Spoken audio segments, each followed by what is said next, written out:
Don DeMarco. Don DeMarco. Don DeMarco. Don DeMarco. Elephant.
Oh, oh.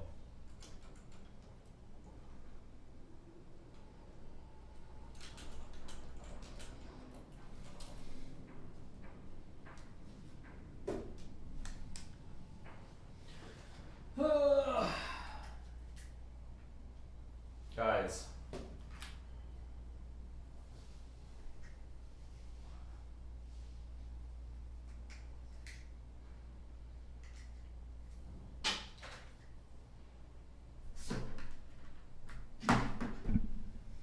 And Diego D's nuts. Bonus meme. There is no bonus meme.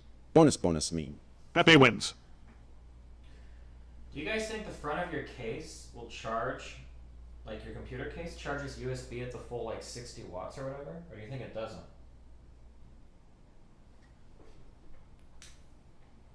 It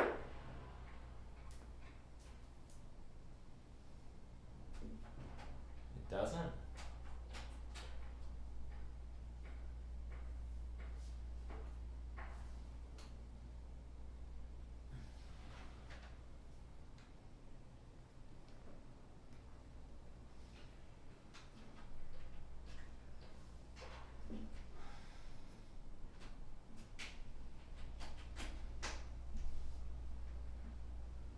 We can't see? Yeah, you can see. That's time to turn my shit on. Whoa!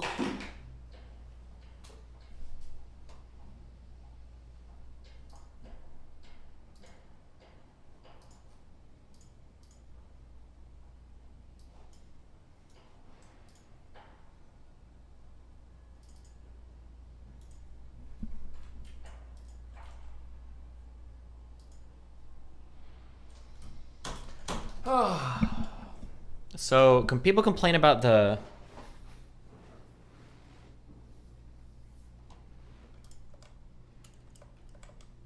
People complain sometimes about the audio on my... when I'm doing like mobile streams.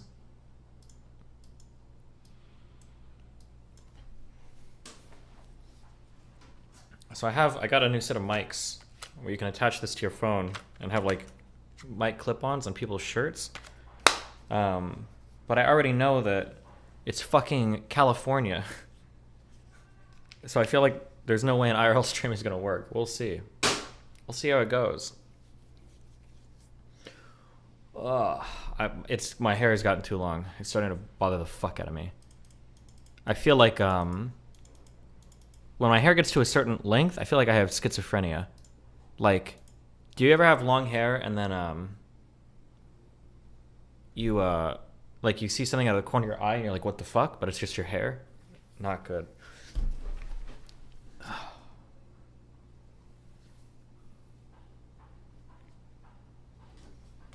Destiny's going to TwitchCon while banned? Yeah, because I'm not banned from fucking your mom. Oh!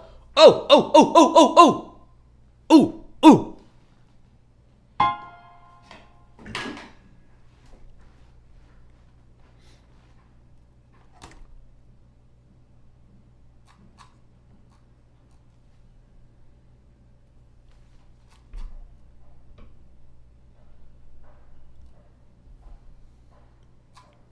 My mom has lav though.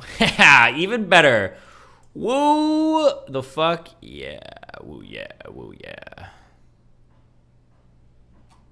Okay, question. Wait, hold on. Play Runaway on the piano. It's not that. Oh, could I remember the first note?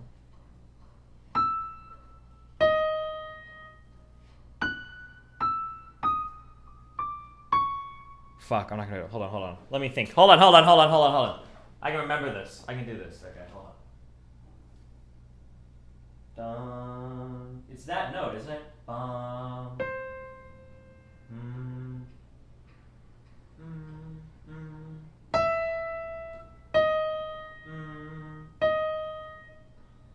It would never be E flat. Nobody ever writes in that key. It's gonna be in the key of like C or sharper. Hold on.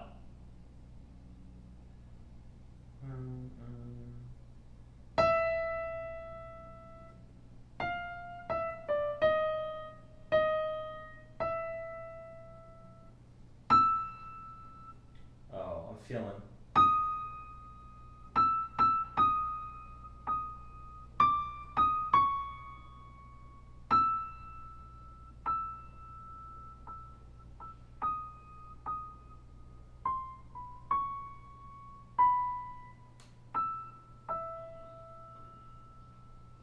It's gotta be E. That's my guess. It's gonna be like fucking... It's gonna be like B flat or some shit.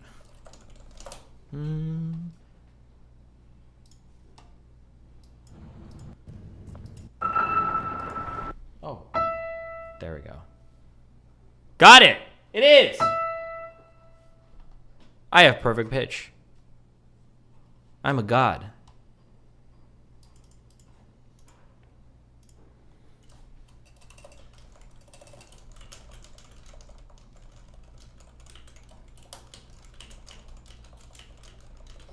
I need to see your oil production. Oh, my friend. It's producing, okay? Hold on. It is producing, okay? We cleaned it all up yesterday. Look at this. We got beacons, we got production, we got storage, we got automation. We're crack-a-lackin'. We got it's beautiful. It's nice and clean and organized. We're bringing in excess water from our core miners. We got nice little buffers everywhere. It's just absolutely beautiful, okay?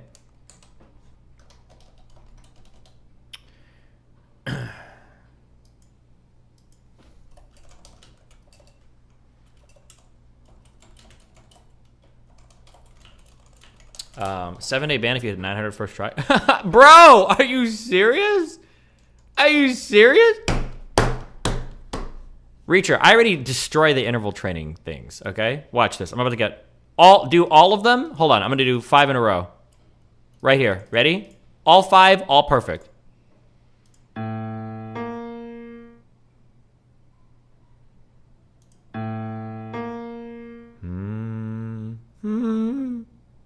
Wait, what? This is like it's like a minor 6. So nobody writes these intervals. Hold on. Oh God, wait, no, I don't have an ear today. It's not a tritone. I would immediately recognize that. I'm a music god. Oh shit, hold on. Wait. Have you watched the very tame transgender? No! I don't care! Video? I'm a Factorio streamer.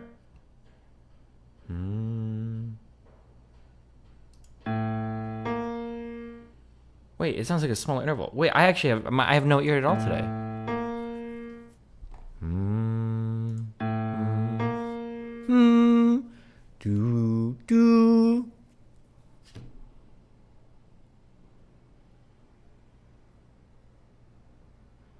Watch out, chat. Somebody the Obama alert.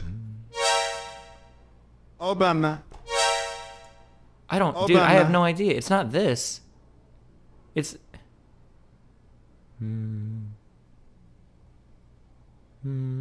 That's a minor third.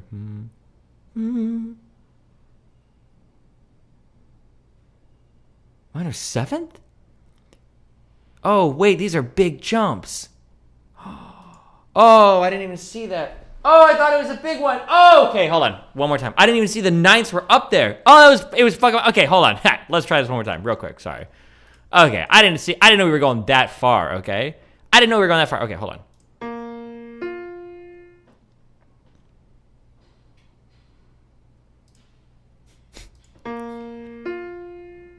Do, do, do. That's a fifth.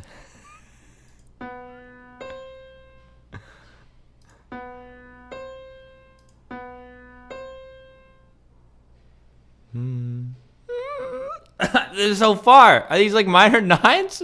Okay, Jesus. I don't know. Usually hear these intervals. Okay.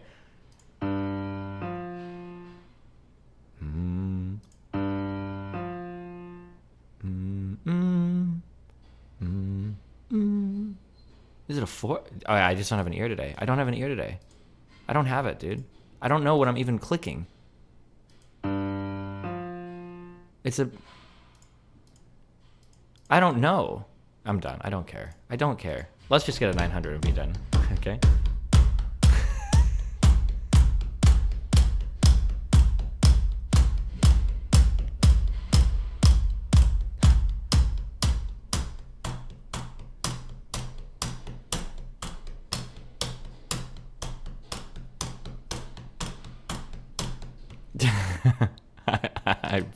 This is why I'm a music school dropout, guys. That's why I failed.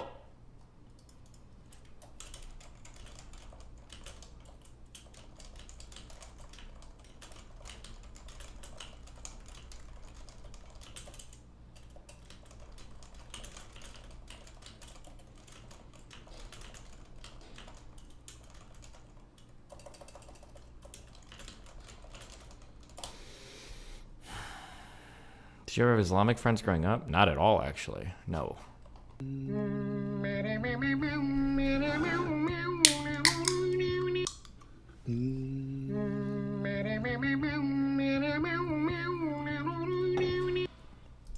Do their cats do this? Oh. Casual. Hello. 6 hour review. Hello, and welcome back to... What's this? Despite there being an active shooter on the University of Arizona campus today, 10/5/22, tenured professor Lester McCann refused to reschedule class midterms. At one point, he suggested students to tour around the shooter. Absolute Giga Chad.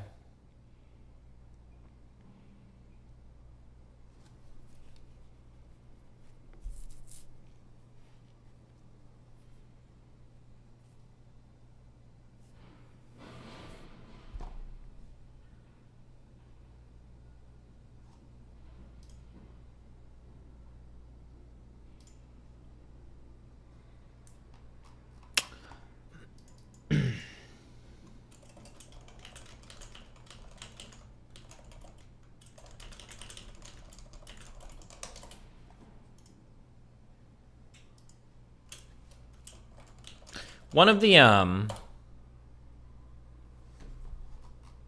I wonder how much of an active shooter it was. That's kind of what I wonder. Like, what if there was a report that a gun accidentally went off in a backpack or something, and the cops were looking for who it was, and then like you're like, I'm not gonna reschedule like all my shit for this. I can kind of understand. It would just depend on what the active shooter was. To be TBQH. Most intelligent Twitch streamers. Okay. Do you believe in the Big Bang Theory or Pangria? What the fuck is Pangria? Like that Pangria or is it Panacea? Am I making shit up? sounds like some World of Warcraft thing. It's where islands, they were like the whole world was an island and it got split into continents. One continent name. I did fuck this up. Panacea. Pangea. Pancreas.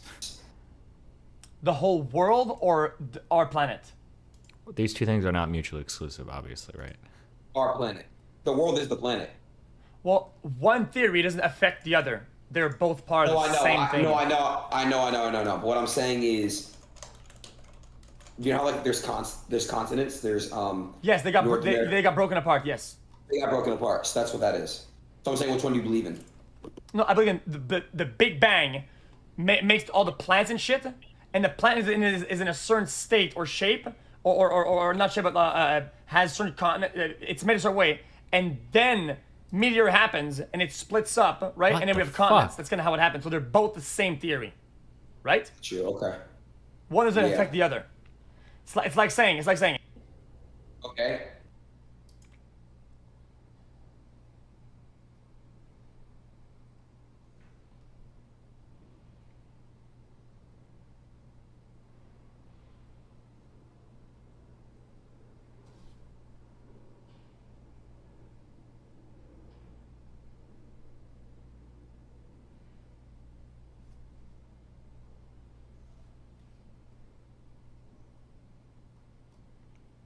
Jesus. Who wrote this? Who wrote? It's an interesting take. I'm curious who wrote this, though. The UNA shooter killed one person and left. Oh, well, dude, if they killed one person and left, then fuck.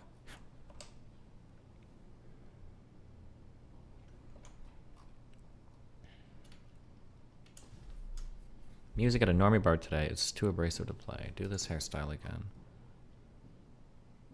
Wait, is this me? I mean, I know this is me, but did my hair ever look like this? I must have just come back from some crazy barber or something. What? Is this? I can't tell if this is me or not. If I actually ever had this hair. Yes?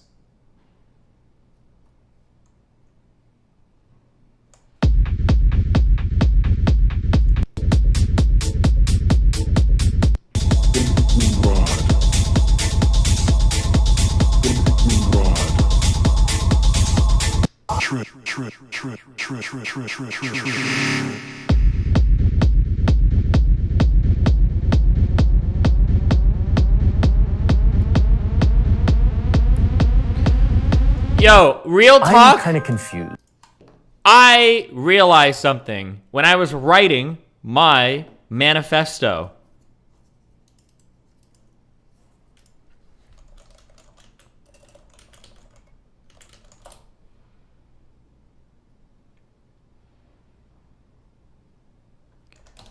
If you want to use proper pronouns, we need to start enforcing the correct verb conjugation.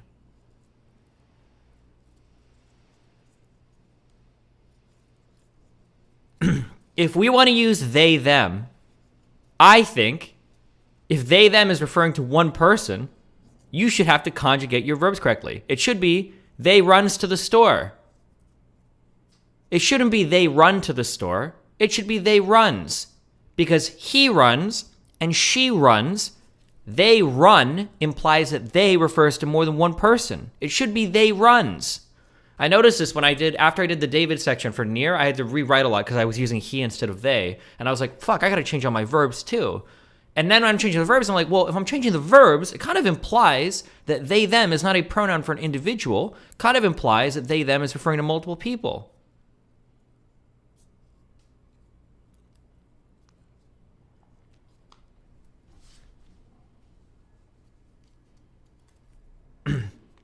So if I say like he was a computer programmer, she was a computer programmer, it should be they was a computer programmer, not they were. Were implies multiple people. So if we're going to truly use they, them pronouns, we need to be making our verbs agree.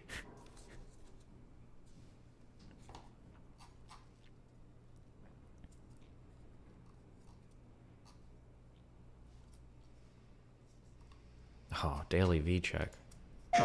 Fuck!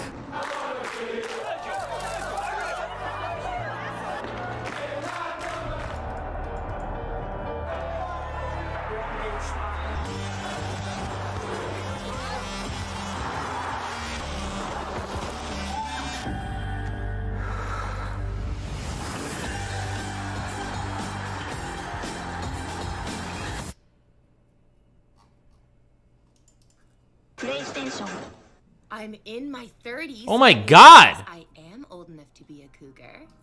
If I was... Jesus.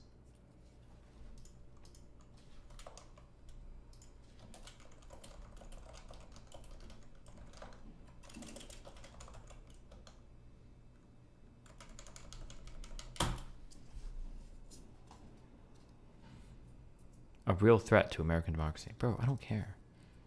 Ex-policeman killed 37 people at a daycare in Thailand. Holy shit.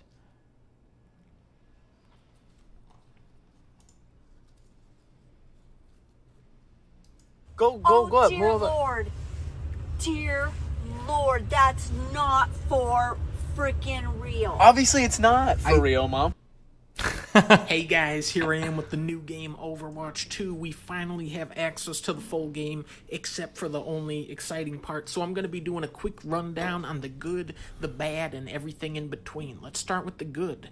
The logo is very nice, very much in keeping with the aesthetic of the original game. You have a nice orange rectangle with, of course, the white 2 on top. The orange rectangle, of course, being a nod to the orange segment at the top of the Overwatch symbol. Very classy logo. This is exactly what fans want to see from a logo for Overwatch 2.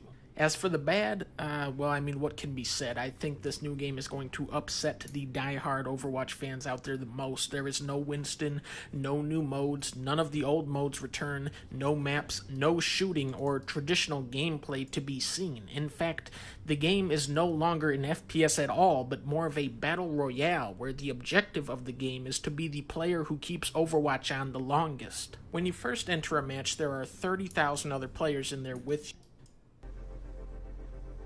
Now this is what was it like back in the day. Oh wait, there is shooting. Oh, this is just Overwatch 1. Wait, what? What the fuck? Based.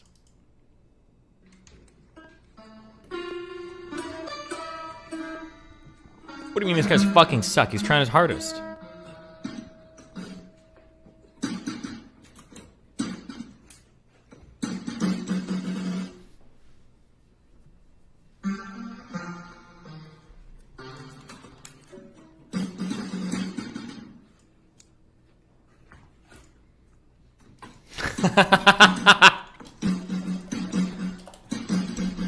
Yo, real talk. Jesus Christ. You're talking about some abusive shit. If you are part of the wait, is this public? I think this is public. If you are part of the White Leaf constellation of websites that all run off of my old mutated code base, you are not allowed to help me or agree with me on anything, or they will actually unplug your shit.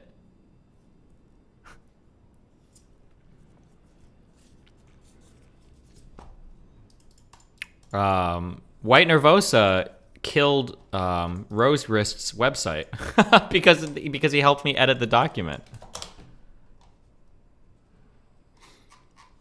Choose the company you keep carefully.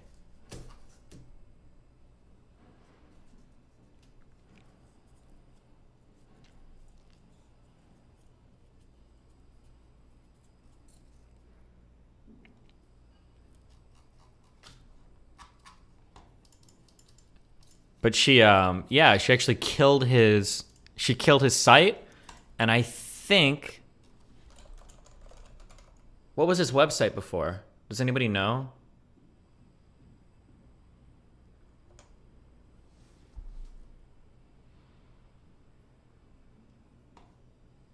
Oh, rosewrist.com. If you go to his website now, it redirects to here. Oh, at least, okay. Before, I think they had a redirect to the Drop Kiwi Farms thing.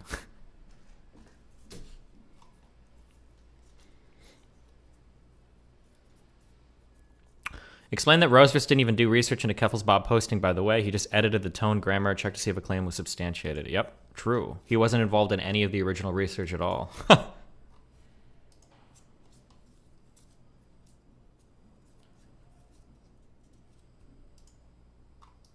Also, damn, wait, is Cake here? What are our rates? She DMs him and she goes, White Forest has voted to discontinue service to your site. I wish you the best of luck. Cake charges about $3,000 and then $150 a month for the service you were given. You cannot ask for help here. I think he was trying to like redirect his domain. I don't think he knew how to do it. Oh wait, Econo Boys got dropped as well?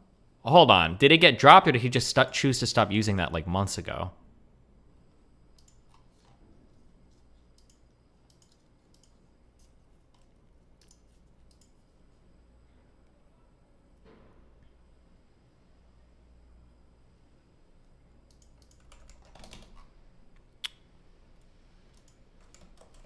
I archived Rose for a site when it was redirecting.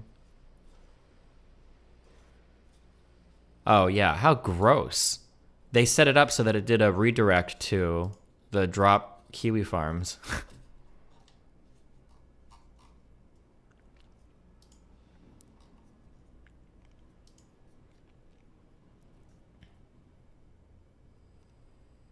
To be clear, it's your domain. If you don't understand, I cannot detach it from my servers. That is not my problem. Sure, but you are doing something to redirect it to drop Kiwi Farms, right? Good luck.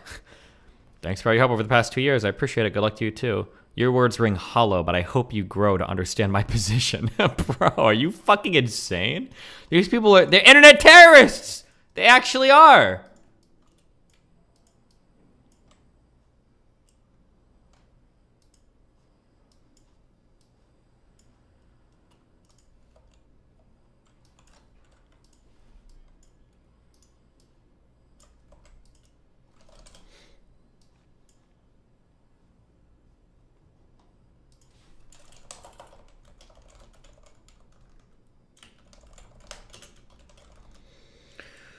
Oh, what's Rosegrass' name on Twitter?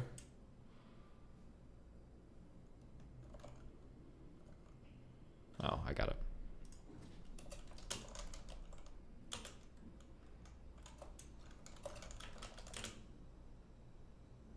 I wonder why they still run Shoe on Head's website when she's like supposedly dating a fascist.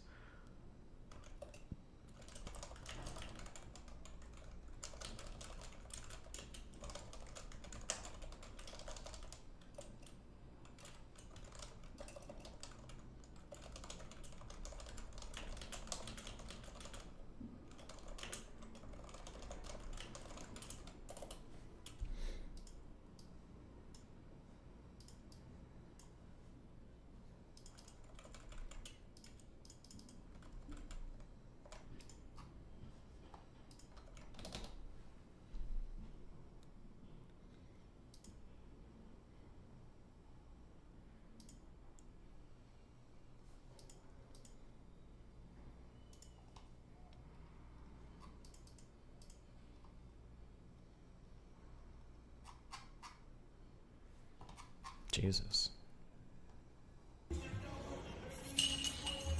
Get a close up, get a close up, get a close up of the case. Haven't we seen this before? You know what I'm saying? And a special note from the Marley family. Shout out to the Marley. Melissa, can you read this for me? Can you read this to the world, please? Okay. DJ Khaled, we're excited to share this new guitar with you. As someone who has an appreciation for Bob Marley's life and music, we want you to be one of the first to play the Gilded 20 Marley, based on Bob's at-home songwriting guitar from 56 Hope Road. This guitar inspired songs that help unite the world, and we hope it gives you inspiration as well.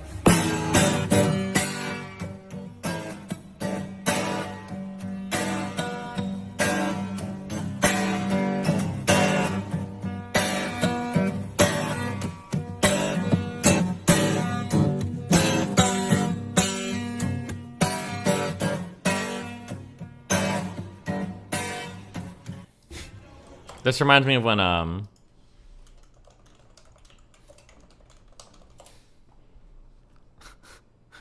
classic.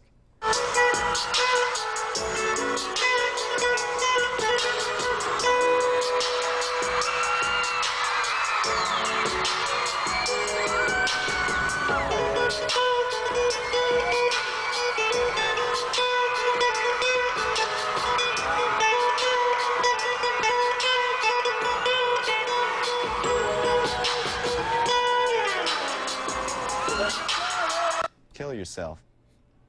In a video game.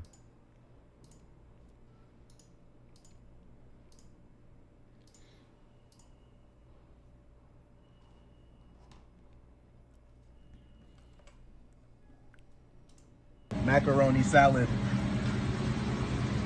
Small or large? No, I'll get it myself. No, you can't. Macaroni. What?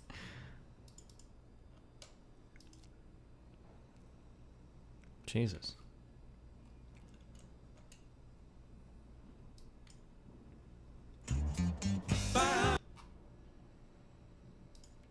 Oh, this dude is unhinged. This the nerd skull. I think if everything lately is to sock puppet account, is the sock puppet account losers trying to insert that everything is going great over at Kiwi Farms. Whenever you talk about it, you can't convince anyone else, much less yourselves, guys. Yeah, I don't know. This dude is insane. He's the one that made the weird lawyer tweet about me. I'm pretty sure we just took the Elsa out that day because we wanted to do a section for fun. I don't think there was like I'm going to prove how easy it is to be a lawyer, so I'm going to challenge you with an Elsa. Why the fuck would I do that with no like preparation or anything? Like, that's so fucking stupid. Like, it's crazy because I'd always say to the Trumples, like, how can you make shit up when there's video of everything? But like, you can just go back and watch the video. But like, apparently the framing on some of this is like, Destiny, it was trying to prove that it was like easy to be a lawyer, so he tried to take the LSAT and then got a 0% chance. It's like, okay, dude. It would be like, imagine like somebody making a tweet and they're like, somebody makes a tweet and they're like, Destiny was proving that it was easy to be a professional drummer and he couldn't even get a 900. Like, okay, dude.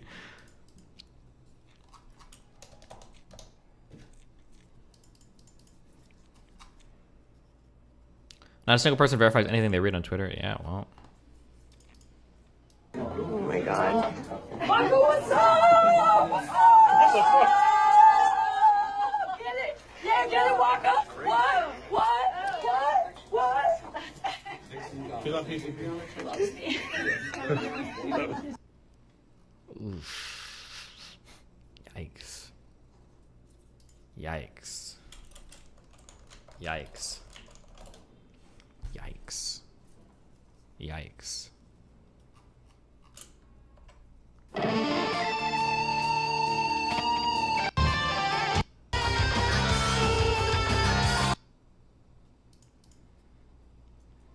What, Sudeep? Too much cock you're showing, bro. Frankly, I'll tell you, Sudeep, you're showing too much cock, bro. You come to Malleshwaram area.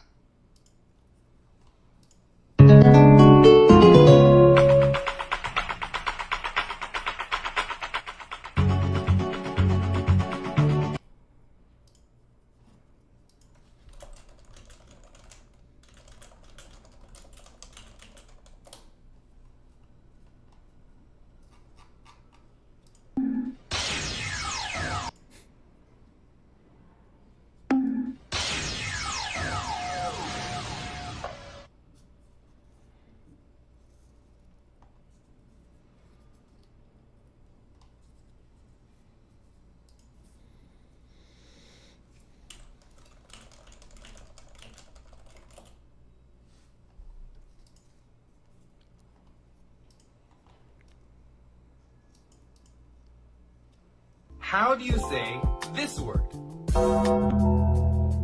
This word is a country in Africa. And if you want to pronounce it with an American pronunciation, you should use a hard R sound. And do not use the G in the sound like a G. In fact, we pronounce it more like a J. So when you put it together, it sounds like Niger. How do you say... Okay.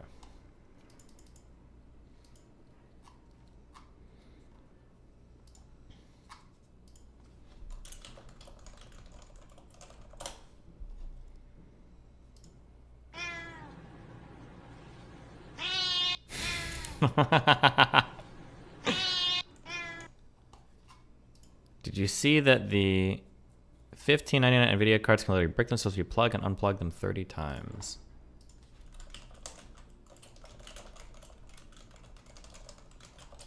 What do you mean?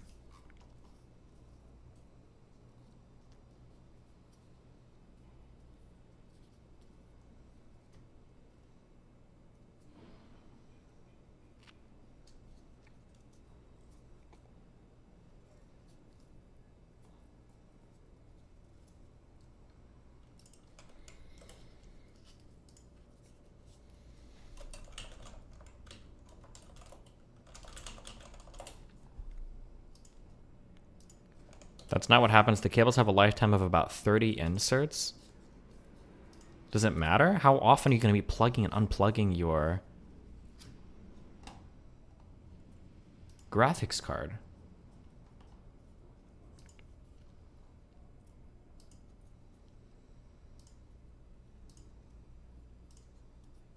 How tall is Melina? I think she's like 5'5".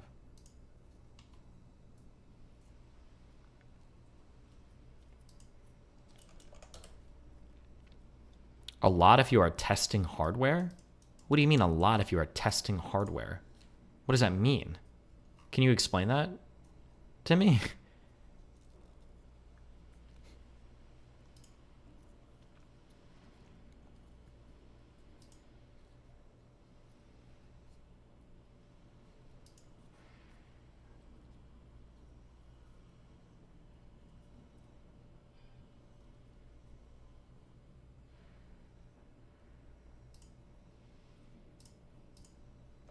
Can you explain how White Nervosa have access or power to do anything on other people's websites? I don't know who they are.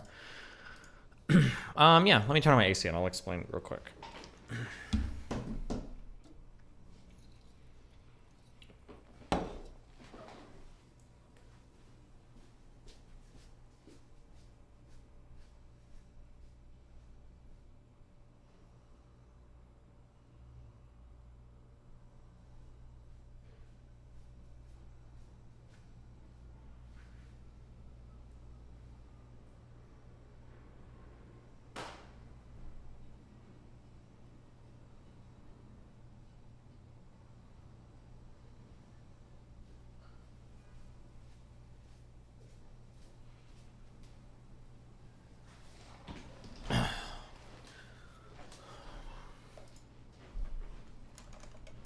So basically, a long, long time ago,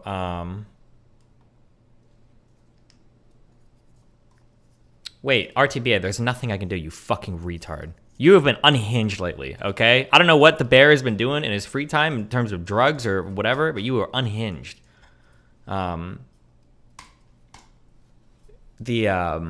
long time ago, basically, when my website was started, the original code base was worked on mostly by a guy called SceneZA, who is a literal god. I don't even know if he's around anymore, but he lives in... I don't know why I would say that. I don't need to tell you where he lives. But he's a cool dude. He did like the lion's share of the work on the early website. We had a choice on whether or not to... You are fucking clueless about licenses and back down like a bitch because you don't want to pay money to look into it. Okay, RTBA, if you can post something proving me wrong, you are welcome to do so. I've seen like 3 lawyers publicly post about it and I had one email me, and what I was told every time was that the only thing that matters is that they give credit to you somewhere on the website that they host. And as long as they're doing that, the license is used properly. If you think I'm wrong, or if you think that's wrong, feel free to contradict. But that's what I was told over and over and over and over and over and over and over and over and over again. It has nothing to do with spending money. You don't think I wouldn't throw $10,000 to shut down like 20 sites from these fucking LARPy fucking losers that steal my code and then try to axe me from the internet? Of course I would.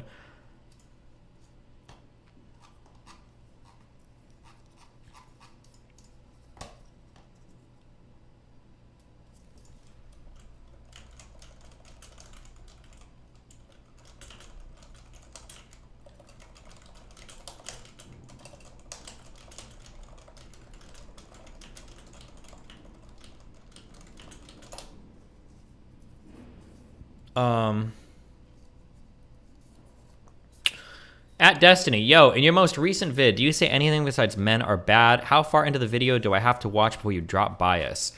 One of the things that I love the most about you fucking morons is that if you give any amount of critique to a woman when it comes to, say, like, avoiding rape or whatever, everybody's like, based. Women need to hear this advice. Based. We should be able to say this to women. Based. We're not victim blaming. Based. But if you give even the slightest pushback to men on the other end, it's like, why are you so biased? Why are you blaming men for everything? She's a hypergamous female. She won't fuck me. I'm, like, get the fuck out of here, dude. Grow the fuck up. Jesus Christ. I get plenty of critiques to both sides. I'm a pretty fair person. If you think that 90% of the shit I say is based, except when the 10% is when I talk about your position, you're like, wow, you're so biased. Maybe you're the one with the problem, you fucking moron.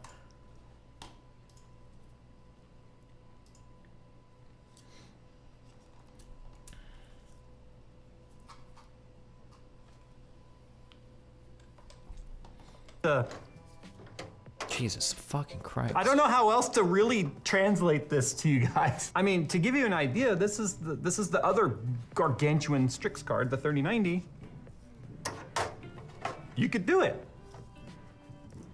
I mean, this was kind of like the benchmark before. Like, can it fit a Strix? Well, yes. Well, no, not anymore. Your case size matters more now than ever. Thanks for watching, guys. Do the... Bye. The new XG...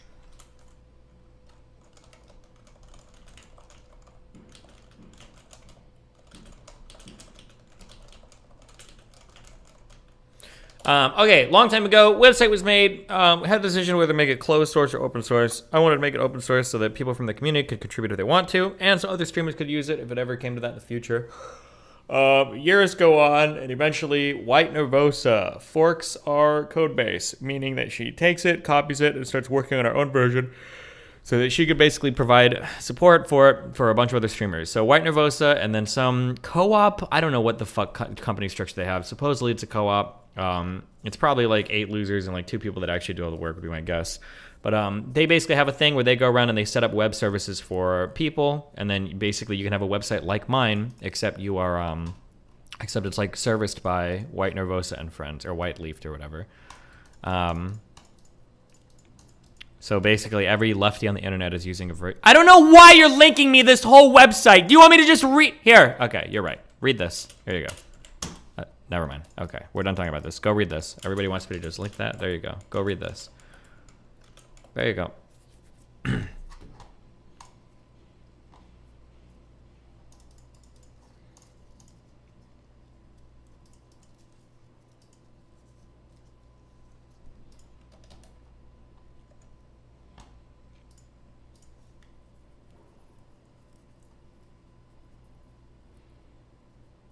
Was White Nervosa somebody from your community? I think she was originally, yeah. All of these people came from my community a long time ago. Hi. Hi. Hi. Sorry. Shit. Oh boy. Hi. How's it going? We're about to find out. What's up? For sure. I have like one small pedantic meme. You've advocated and been like pro shame previously, and I feel like you've gotten an unfair amount of pushback.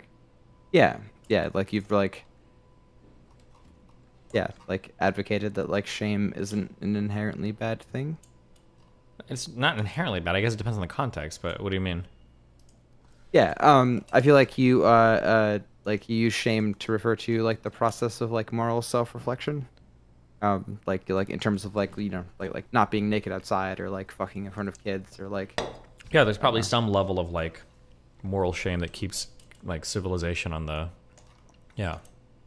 Yeah, I feel like that is more like, is better described by the word guilt rather than shame. Well, doesn't guilt come from shame? Aren't you guilty because it's shameful, or? No. Well.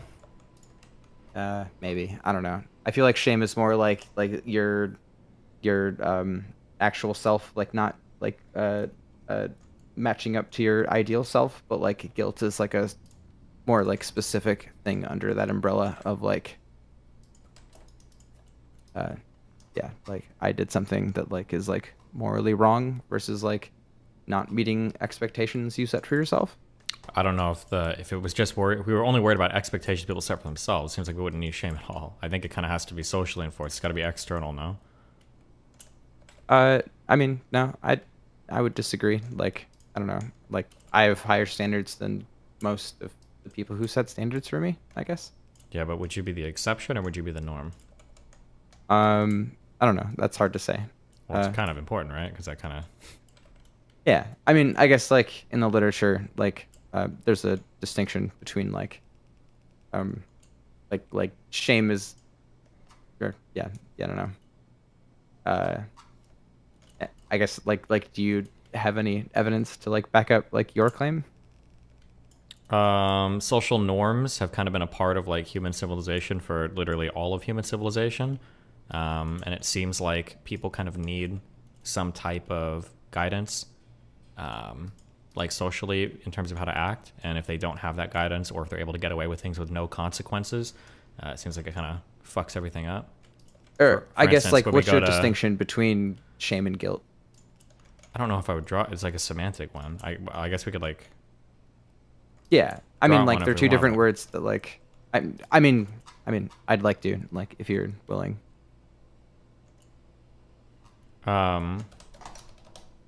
It's a semantic. I mean, it can mean, either word can mean whatever you want it to mean. I guess it's probably more worthwhile to talk about the concept than anything else.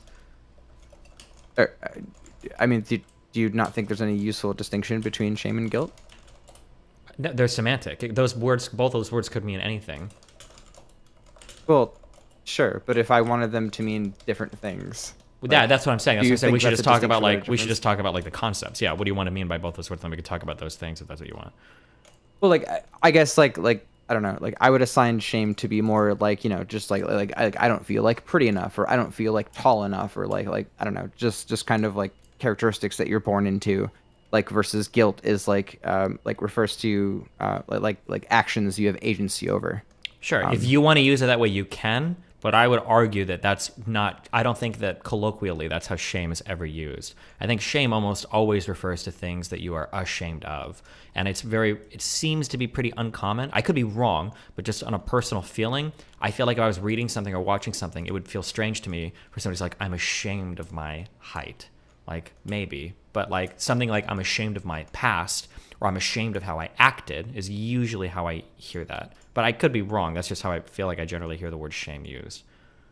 Yeah, I guess like I don't know. I've recently read like a few papers like diving into like the distinction of like shame and guilt, and like it seems to be that shame refers to more so just like things about yourself that you can't change, that like you feel are like insufficient. And like I mean, this would just have to be like it's defined for these purposes in the paper, but like I don't know if there's like an official, like these are all, when I say it's semantic, I don't mean that like there's no meaningful difference. I just mean that like you'd have to define it per like conversation, because it could mean theoretically anything, I think, right? Because I think that people are probably going to, at least colloquially in my feeling, people are going to use shame to usually talk about things you have agency over. Like, I'm ashamed of the score that I got on my math test, or I'm ashamed that I, you know, lashed out and treated this person this way. Yeah, I mean, I guess like I think I said in the beginning, it was a pretty like pedantic point, but I feel like if you use the word guilt to describe like the process that you're trying to refer to, like you get less pushback, because like I don't know, like shame covers like a wider ground than like just stuff you have agency over. Like you can be like ashamed of your parents and like ashamed of a lot of things that like you don't like have agency over, but like guilt like specifically like is restricted to... Yeah, sure, that might be so guilty might be a narrower set of things. Sure. Yeah, as I said, whatever, dumb pedantic thing, but yeah. Also, I'm trying to sort out your fucking oil thing, and whatever, listen, I'm gonna shut up. What do you mean sort out what? Also, What do you mean sort it out? You know, like there's like a really easy way to like do oil cracking, like or like refining rather, like what do you think without like I don't know, like I asked for you to show me your oil refinery, and I still have the window open, and it's I'm, right here, like, it's beautiful. No, sorry, all of my tanks are automated so that if I'm overflowing on anything, it's automatically being cracked to a lower form until my petroleum tanks are full. Like, everything is flawless. It's arranged beautifully. It looks immaculate. It's modular. If I want, I can copy paste and expand to the left. Yeah, it's functional, but it could be done with like a couple of less pieces. What do you mean by a couple of less pieces? There's a way to arrange like your crude oil refining and your tanks such that like you don't need two of the whatever the fuck the whatever circuits that you're using. Like you can literally just like connect it to pump it, like to pump stuff into the tank when it's below a certain level, and like stop it from being cracked. And yeah, I don't know.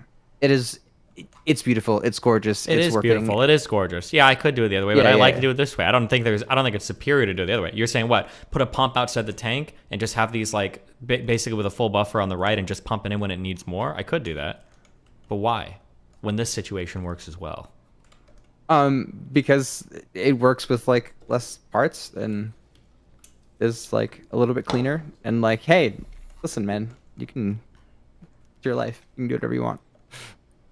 It's fine. I also have some inefficiencies in my factory, and like I super get it how like you can just let some of those things slide. Fuck you. Anything else? I don't think so. Okay. Oh, yeah, the temperature paradox, because you skipped my fucking math video. All right, so like A is B and B is C, so like A is C, right? This is something you accept. Yep. Yeah, cool. Okay. The temperature is 90 degrees, and the temperature is rising. So 90 degrees is rising. Okay. Isn't that weird? LOL. Wait, what isn't what weird? How 90 degrees is rising? How is that weird? Because like a constant number, like an integer that's rising, but like. Well, I imagine it's a that fixed thing. 90 degrees isn't rising. I imagine that the temperature is rising, right? But it's just currently 90 degrees. Yeah. Yeah. Yeah. Whatever. Wait, what was the math paradox? It's not a math paradox. It's like a wide like breadth of like different types of paradoxes that are broken down into other types of paradoxes. Listen, it's a fun video. Okay, I think you'd like it. Okay, I'll think about it. Okay. All right. Yeah, you do that a lot. Have All fun. right. Bye. Thanks, bud. Take care. I love my tier 4s. Welcome, fellow tier 4 chatter. Hello. What's up, Destiny? What up, dude? Gangster, how you doing? I'm doing all right. How are you? Are you gonna enjoy San Diego? Am I enjoying it? Are you going to enjoy San Diego? It's fucking San Diego, I guess. Sure. You should swing by the Sea Level Lounge and get dinner, and then grab breakfast at Farmer's Table in Little Italy. Find me a cute girl and I'll go anywhere you want me to go, okay? Actually, I'm gonna go to a pancake place. I can't say when, but have you wait, are you down there? Are you from there? I'm from San Diego, but I'm not there currently. Have you heard of a place called Morning Glory? I've not heard of that. Oh fuck. They sell authentic souffle pancakes. They take like 40 minutes to make, but they're so fucking good. Damn, I'm gonna have to give that a shot next time I'm in town. Unironically, I super recommend it. They're so good. 1,000,000%, yes. Oh, there's Sinza, my original website guy. The only reason my entire website exists is because of this dude. We love you. I think he has like 12 kids now. No doxing. Sorry, okay. I don't know who that last chatter was, but he might have been referring to the guilt, shame, fear spectrum of cultures when he talked about when he was talking about the difference between guilt and shame. Okay. And guilt would be like, is my behavior fair? While shame would be like, is the culture going to shame me for the behavior that I perform? Okay, gotcha. Yeah. And I'm guessing that sociologically one of these is a more effective way to moderate behavior than the other or something, huh? I mean, there's a certain cultural relativist equation employed in considering which one's better or worse, I think. Gotcha. Okay. But anyways, what I wanted to ask you about is I saw your little video about the women reacting to men sort of being less. Did it trigger the fuck out of you? Not in particular. I thought I did take some issue with some things that you said, but yeah, good. Take. I wanted to. I mean, what I really wanted to ask you was, are you familiar with hikikomori in Japan? With hikikomori? Is that what you said? Hikikomori. Is that another way to refer to that ritual suicide stuff, or is that completely different? It's I believe it's Japanese for pulling away. Oh, wait, are these like the really kind of sad young men that are just kind of like fucked in life and have no... Right, and they like stay in their childhood homes. Gotcha. Yeah. Yeah. And I wanted to ask you if maybe we like go back in time and we look at the sort of ubiquitous technology in those people's lives when they were being raised. Maybe that's the trajectory we're going down right now in the West. Maybe we're about to sort of cultivate a generation of hikikomori ourselves, and whether you see that in sort of the analysis you employed yesterday. Yeah, so like here's an issue, okay? I'll bring this up with since we talk about sex all the time here. I'll do this sexually in 2 different ways, okay? Back 15 or 20 years ago, if there is a 20-year-old having sex with a like 16 or 17-year-old, it's usually pretty weird because you kind of have to be a fucking loser to be a college guy going to high schools to pick up girls. Like, everybody's going to look at you as a fucking loser. Unless you were dating beforehand. Like, people are going to be like, why are you messing around with college chicks? And even in high school, people know, or knew, at least in my day, people knew of like the creepy college guys who like hang around like trying to pick up high school girls. Everybody thought these guys were losers, except for like the really hungry for attention high school girls who wanted to say, I'm dating a college guy because he has a car, right? But right. The and then parties that high schoolers were going to were always loser parties too. You don't ever want to be, if you're a college guy, you don't want to be at a party where high schoolers are showing up, for not even because of legal reasons, just because you're a fucking loser. However, so that's like one example of like when you talk about like underage dating and stuff, how society is kind of kept on rails, right? If you're like a 20, 21, 22-year-old, you kind of have to do weird stuff to like socialize with like 14, 15, 16-year-olds. You kind of have to like go out of your way for it. It's kind of strange. But today, when everything is super online, for the first time ever, really, we've got environments where we've got people of all ages thrown into the same area. And it's actually super easy for a guy that's like 23, 24, 25 to start like chatting and like get like pretty close to like a 14, 15, 16-year-old girl. Now, in our mind, mentally, we still ascribe all of the creepiness and fucked upness to that interaction that we did 15 or 20 years ago. But today, it's like a lot more reasonable that these people would be communicating. And then obviously, as soon as people are communicating, relationships form. And when relationships form, sex happens, and all sorts of weird shit happens. It's a lot easier for these people to intermingle with each other than it used to be. And I think that's one of the reasons why you see it happening so much more often online. So that's like an example of like society was kind of like kept on rails such that like you didn't really have to worry about older guys or older girls flirting with much younger guys or much younger girls because they just didn't inhabit the same environments. When you start throwing them in the same environment, weird stuff can happen. Another example of this is men cheating on their wives.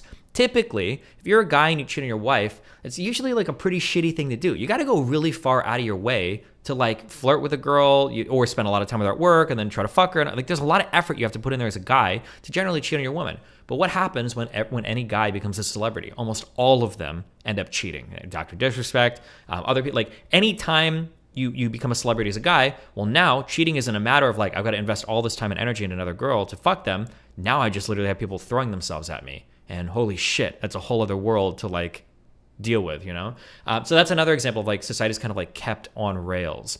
So when you talk about like this, it's not Harikari, Hikomori, whatever the fuck. When you talk about these people of like, are we creating like a new generation of fuck people? I think it's possible because I think there were certain environments that are conducive to like normal human behavior. Like it just kind of happens. Like we're all thrown together. We all work on projects together. We go to church together. We do this. And as you start to peel away those environments, people don't naturally have the skills they need to socialize or to build themselves up. And we used to rely on our environments kind of guiding us to do that in the past.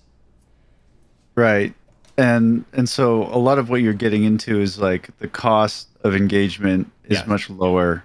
And it used to cost a lot more to go out and meet people. It used to cost you time and money and energy, and you couldn't go out, say, 2 towns away. You stayed in your town. And well, so I would say the cost used to be kind of, well, cost is a weird way to put it, because technically the cost is lower today than it ever was. But in the past, you were forced to do it. And when you're forced to do it, regardless of what people think, if you force a bunch of people to be around each other, they will form friendships and they will form relationships. But when you stop forcing people to do it and now they have to do it on their own, I guess in a way there's like a motivation cost now that there wasn't before. But it's more likely that people just won't do it at all, Right. This sort of leads into my next point where you talk a lot about execution.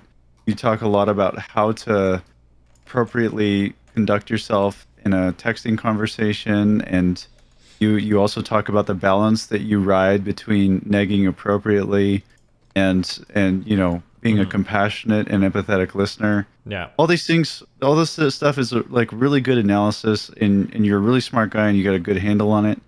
But this emphasis on execution maybe would not have needed to be so emphasized 30 years ago or 40 years ago. My dad met my mom at law school in California, and she had a Hawaii license plate, and he said to her, "You drive that thing all the way from Hawaii?" And it was just this stupid pickup line. He didn't even get her number, and he looked her up in the phone book later and got her number that way. And they go out on their first date, and he falls asleep in a jazz club. And here they are, 30 years of marriage or 40 years of marriage, right? So he didn't execute. Like, definitionally, he didn't execute. He didn't close, get the number. He didn't stay awake for the first date. But nowadays, if you don't execute, a new partner is just a few swipes away. And so the cost of meeting somebody new is just so de minimis that you can move on very quickly without putting effort in. And the cost of losing a romantic partner is so low. So what are your thoughts on that? I would say that, like, things are definitely more competitive today, but I feel like one of the reasons is because we have more routes to lives that aren't necessarily revolving around our families, especially women. So I think that, I know that people point to like Tinder and point to how easily replaceable like one man is with another, but I really do think it has less to do with that and more to do with the fact that women today kind of have the option to like not be in relationships. They can just like do work and all of that. And I think that that contributes more to the environment of men having to be way more competitive than they used to for women. I feel like more so than like the swiping on Tinder and everything. Okay. So a motif of this conversation has sort of been like behavior changes first, and then society, social perception, and culture has to follow in the Slowly footsteps. sometimes, but yeah. Yeah. I would really like it if you would look up or take a look at Rob Henderson, I believe he's a PhD. He's done some work and some analysis on dating apps and Tinder and all this. He's got some interviews online. He's got a Substack article called "First Base is Hooking Up, Second Base is Talking," blah blah blah. If you've got time, you should give it a look, and analyze it on stream. But I know you're short on that today, so maybe we'll catch up another time. Yeah, sure. What is the? Does it have to do with, or what does it have to do with? I can kind of guess in the title, but you can tell me. It has to do with sort of like trends in Tinder. It kind of talks about traits that people who use dating apps have that people who abstain from dating apps don't have. Like men tend to be like 30% of men on Tinder are married, for example, and okay. Many of them engage in sexual relationships with women outside of marriage while on Tinder. And men who are not on Tinder are not engaging in the same sort of prevalence of extramarital affair. So I mean, that's just one data point, but he goes over a lot of these data points and he sources all his analysis. I can link it in chat, or you could stalk me on with your little fancy commands. Okay. In any case, I really appreciate your time today, man, and I hope you enjoy your vacation. Gotcha. Well, hey, stay safe, be careful, okay? Hey, take care. Bye. What's up, Myth-Informed? I see you out there, buddy, okay? We might do Supermind read chats later today, guys, okay?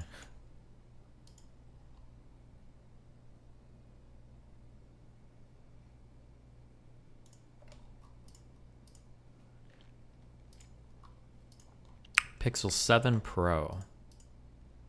The Pixel 7 Pro has been revealed again by Google, and we've also got the new benchmark results along with information on the specs, pre-order, and shipping dates. Hold on. Whoa! Wait, what? Am I insane? This guy's voice does not match the way that he looks. Am I wild? We've got the new benchmark results along with information on the specs, pre-order, and shipping dates. So first story of the day, before we jump into the Pixel 7, we've got news of another new Pixel device, the Google Pixel Mini. No one Now, cares. the news comes from Digital Chat Station on Weibo, and he says that a smaller Pixel is in the works, and we get a punch-hole camera top center, and a similar design to the Pixel 7 series. Now to be honest, Digital Chat Station gives us a lot of information. Now some of it is correct, but a lot of it has also been wrong in the past, so I'd just say take it with a grain of salt for now. When it comes to the Pixel 7 though, Google already announced that the official launch event is going to be held on October 6th, and the invites have already been sent out. When it comes to the shipping dates, however, this is always later on from the launch, and according to a new report, customers can expect to receive their new Pixels on October 18th. Now it looks like both phones are going to be launching and releasing together, and in Google's latest promotional video for the Pixel 7 Pro, it confirms that pre-orders are going to start on launch date, and that is of course October 6th. For those interested in the cases, 9to5Google have also leaked the official cases for the Pixel 7 and the Pixel 7 Pro. Now the official cases are matching the phone's colours, and we do have some changes to last year's cases. The colours... Okay, I do not care about cases, Jesus. Of smart 1006, along with 12 gigs of memory, and as you can see, we get a single core score of 1068 and a multi-core score of 3149. Now as I've said before, the new G2 chip, the Pixel 7 and the Pixel 7 Pro are meant to be good, well-performing phones with great cameras and more for the average user that just doesn't need these overly powerful chipsets. If you're just going to be looking at Facebook, checking your emails or browsing the web, then there's no need for all of that power. Now next up, we've got the Pixel 7 Pro revealed by Google again in their new promotional video. They gave a few members of Team Pixel some time with the phone, and as you can see, through most of the video they've blurred out the phone, but at the end we do get a glimpse of the Pixel 7 Pro. Now of course, Google already gave us all the photos a long time ago, and then we also had this unboxing video quite recently. I'm just hoping... This guy's cadence, where he ends every sentence, and he does this weird downward inflection. I don't know why he does it. It's so annoying. With so much information already out there, and Google not even trying to hide it, that they do have at least one surprise for us at launch. Of course, I'm a leak channel, so I give everything to you guys as soon as it comes in, but it's still nice to learn something new at the official event. But with all that out the way, it's looking like the Pixel 7 and the Pixel 7 Pro are going to be great phones and probably share a similar success to last year's models. Now for those of you excited, we're going to run through the full specs, design and the expected pricing of both the Pixel 7 and the Pixel 7 Pro. For my regular viewers, you guys have seen this, so just skip to the next video, but if you are new here, then hit subscribe now and we'll get right into it. So first up, we've got the Google Pixel 7. It's expected to come with a 6.3-inch AMOLED display. It's going to be a Full HD Plus resolution of 1080 by 2400, and it's going to have a 90Hz refresh rate. It will be a flat display with HDR10 Plus and protected by Gorilla Glass Victus Plus. On the front, we get a punch-hole camera in the top center of the display, and this is going to be an 11-megapixel wide-angle camera. Thanks to the new sensor, we should also be seeing Face ID make its way to the Google Pixel 7. On the rear, it's a dual camera setup consisting of a 50-megapixel GN1 sensor for the primary wide-angle camera, and then we get a 12-megapixel Sony IMX381 for the ultra-wide. It's all going to be powered by Google's new in-house chipset, the Google Tensor 2, and it's likely going to come with 8GB of RAM and a choice of 128, 256 or 512 storage. When it comes to battery capacity, we're expecting a slight reduction due to the change in the size, so we're predicting a 4600 mAh battery, but hopefully we will see some improvements in fast charging.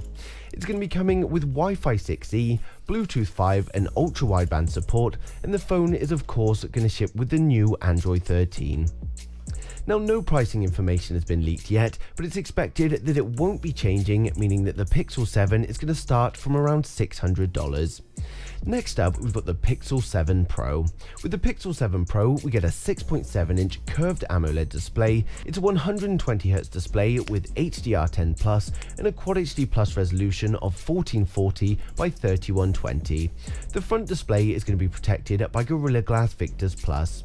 On the front, we get an 11-megapixel wide-angle camera in the form of a punch-hole camera top center. This is actually the exact same camera we have on the standard Pixel 7. On the rear, we've got a triple camera setup consisting of the 50 megapixel GN1 sensor for the primary wide angle camera.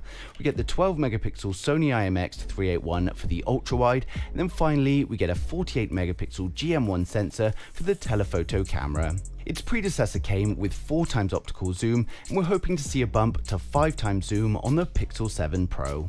It's of course going to be powered by Google's new zoom, Tensor 2 chipset, and it's going to come with a choice of 128, 256 or 512 storage, and this will be... Okay, I don't care about this. I super don't care. I don't know why I'm watching this.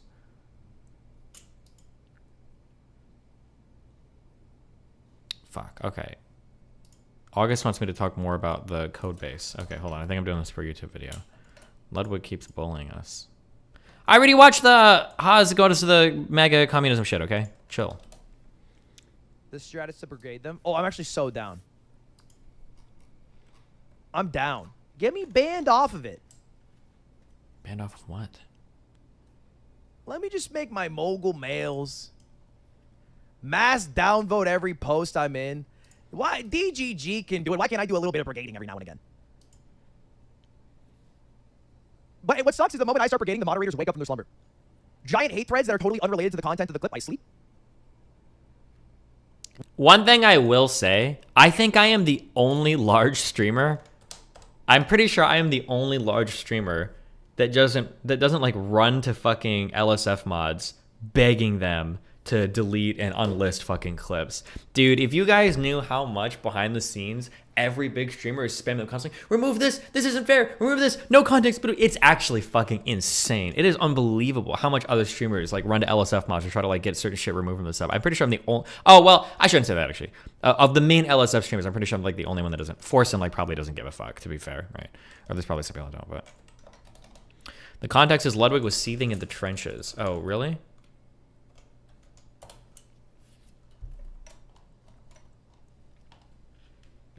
He's literally live on stream while I'm responding to you. I clicked LSF, saw the thread, replied.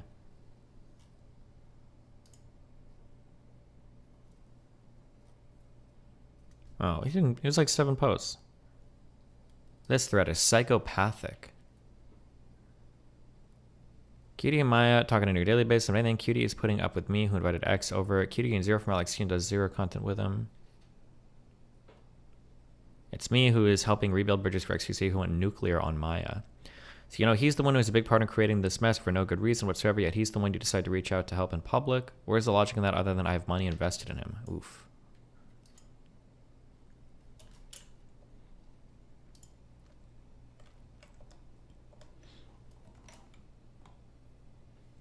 Okay. Can you talk just a little more of the lore behind the code? Okay, hold on. I think August needs a clip for his fucking YouTube channel. Okay, so a long time ago, when we were going to do the code base, there was a big discussion. I'm sure this is like, it's got to be saved somewhere. There's got to be a YouTube video of me arguing with Dan or something. But we were trying to decide whether or not we wanted to do open source or closed source. Ultimately, I opted for open source because I thought, hey, wouldn't it be cool if I developed, or not me develop, but if people developed like a streamer website for me, but other people could use it in the future in case they got banned from Twitch or whatever, because it was like my way of giving back to the community. So in that sense, we decided to open source it so if people wanted to use it, whatever they could. Now, ideally, with an open source project, if other people are using your shit, they're also contributing in some way. That's considered like good, not good practice, but it's considered polite. There's a word I'm looking for. Somebody will say it. Etiquette. It's considered good etiquette to at least support the project that you're forking from. Now, how many people actually do that? You know, probably nobody. But at some point, White Nervosa forked our older project. She made her own little code base, and then she started selling it off. Not selling it, but she started basically running services for a ton of far left streamers. So chances are, if there is a streamer that fucking hates me, and they've got their own streamer website, the only reason they have those streamer websites is because of my original code base that I decided to originally open source. Almost every single one of my huge haters on the internet has a website that is based on my code base. Demon Mama, Shionhead doesn't hate me anymore. Kethel's website is based off of mine. Anytime you go to a website and it's got like this appearance to it, you've got this main page, you've got like your big screen page or whatever, all of these websites came from my original code base. It's all a fork from my original code base. Who else? Vosh's website comes from my shit. That Shark Zero loser, Doe, the deer person, Merrick uses a website based off of my code base. Yeah.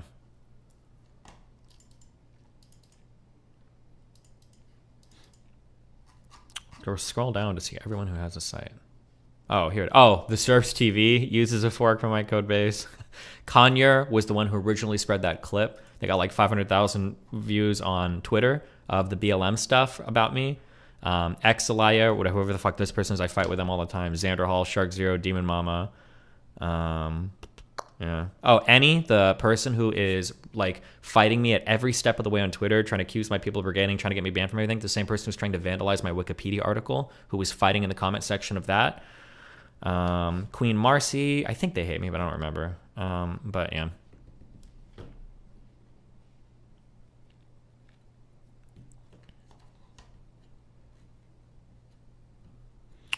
I think Vosh actually contracted some dev work on it to improve it, though, unlike everyone else. He might have a little bit, but sure would have been nice to see any of those merges back into our code base. I think White Novos has suggested one shitty merge a long time ago, so she's like, oh, well, look, I tried to help. Destiny, does your code base still exist in a way that other people could use it that isn't a fork? No.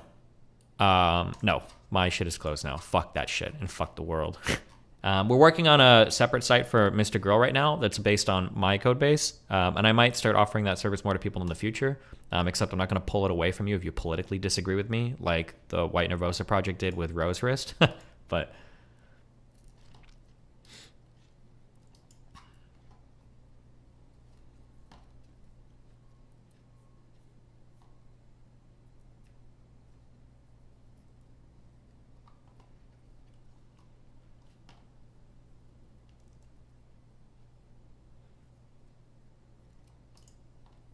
do they credit you anywhere? Yeah, somewhere they have to. There's like a little blip on the site. It should say it somewhere. I think the license requires it.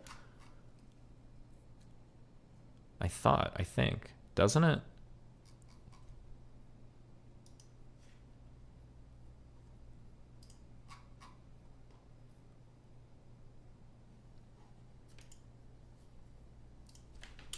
Hold on.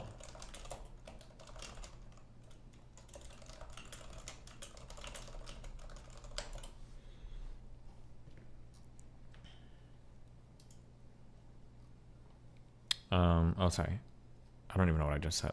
It's somewhere in here. I know, because you're supposed to have... I'm pretty sure it's like a requirement of the license is you have to give credit to the original.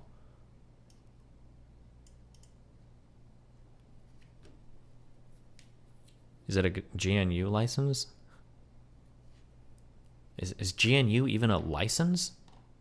I thought that was like a fucking operating system or some shit.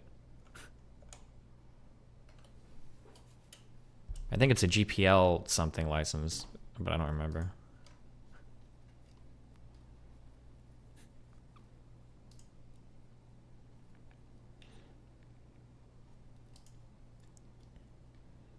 Oh, here it is.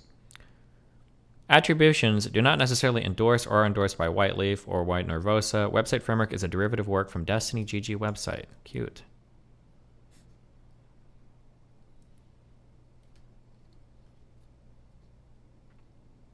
Chat backend is a derivative work from Meme Labs chat.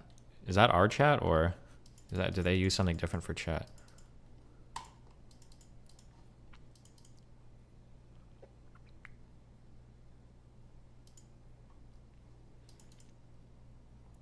Don't they have to have that on the sites they're making too? I'm pretty sure they do. Meme Labs is a DGG derivative as well. Gotcha. Polk's website looks like yours, doesn't it?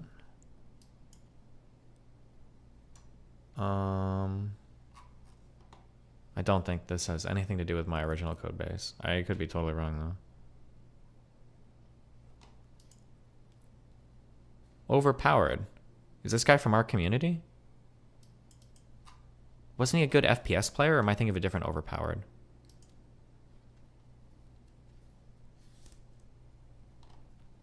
Yes, he is. Okay, it's the same overpower that was pretty good at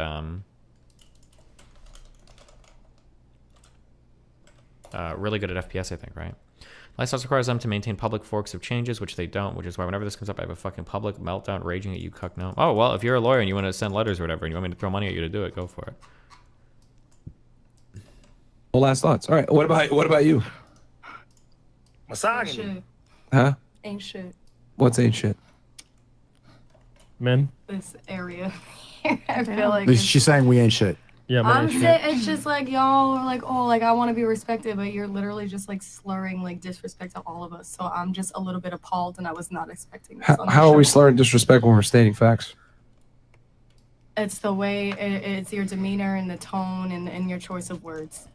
So saying the truth, even though in a certain way, you're more concerned with how the message is said versus the message itself? Yes, absolutely. Okay, so if I say the sky is blue versus the sky is fucking blue, does it change the fact that the sky is still blue?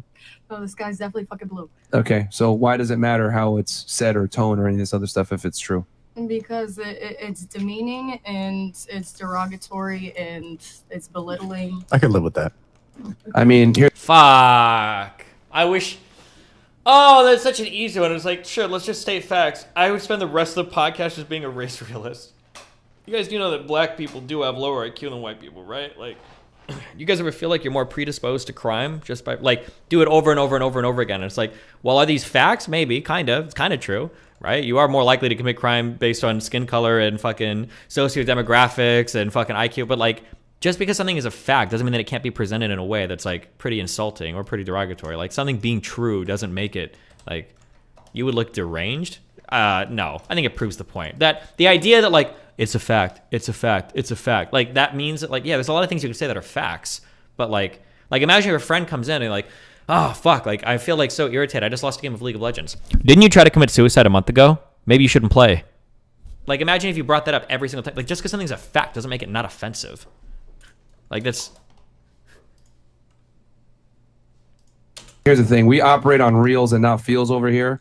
So sometimes the truth is cold and it's not going to make you feel a certain way. And we tried explaining it nicely a few times, but you wouldn't understand. So obviously we have to regress the politeness so that you can understand.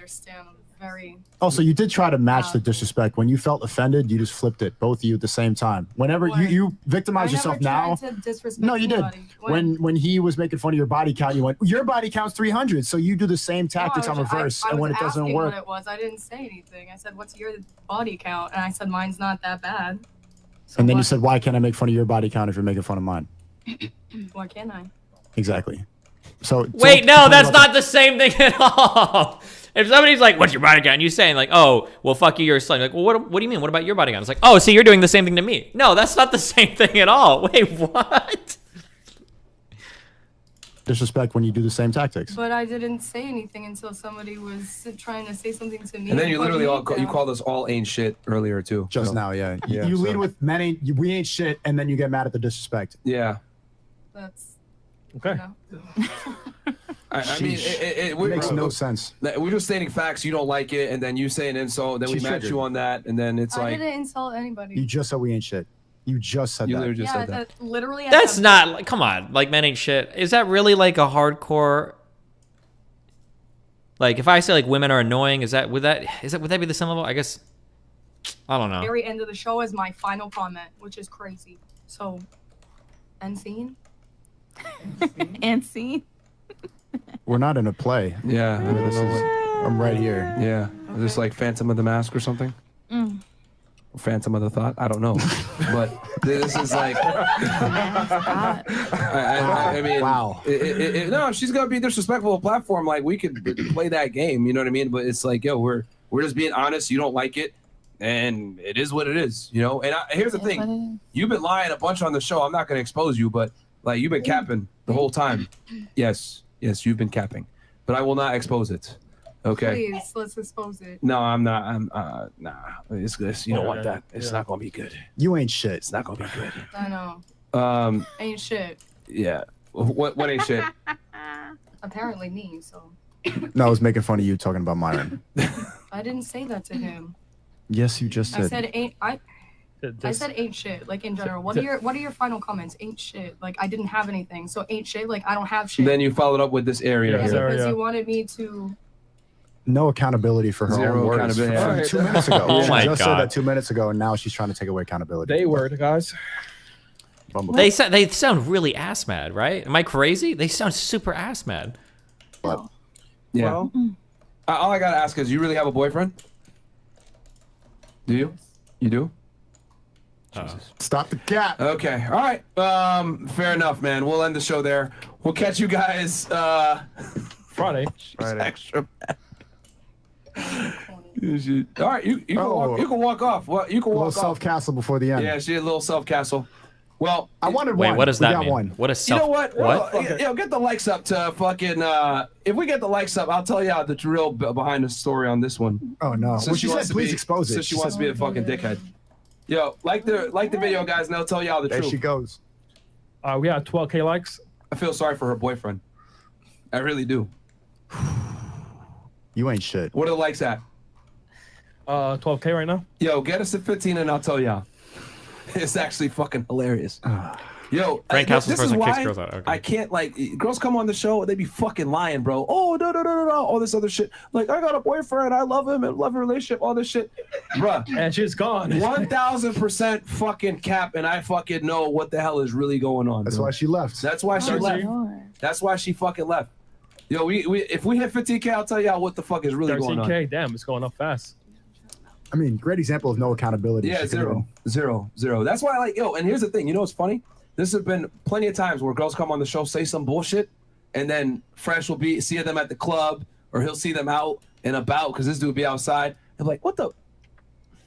And he'll just walk away. And we never really usually air girls out like that, but since she's being disrespectful, being a fucking bitch, all right, cool. Now, like you the know fucking her? video.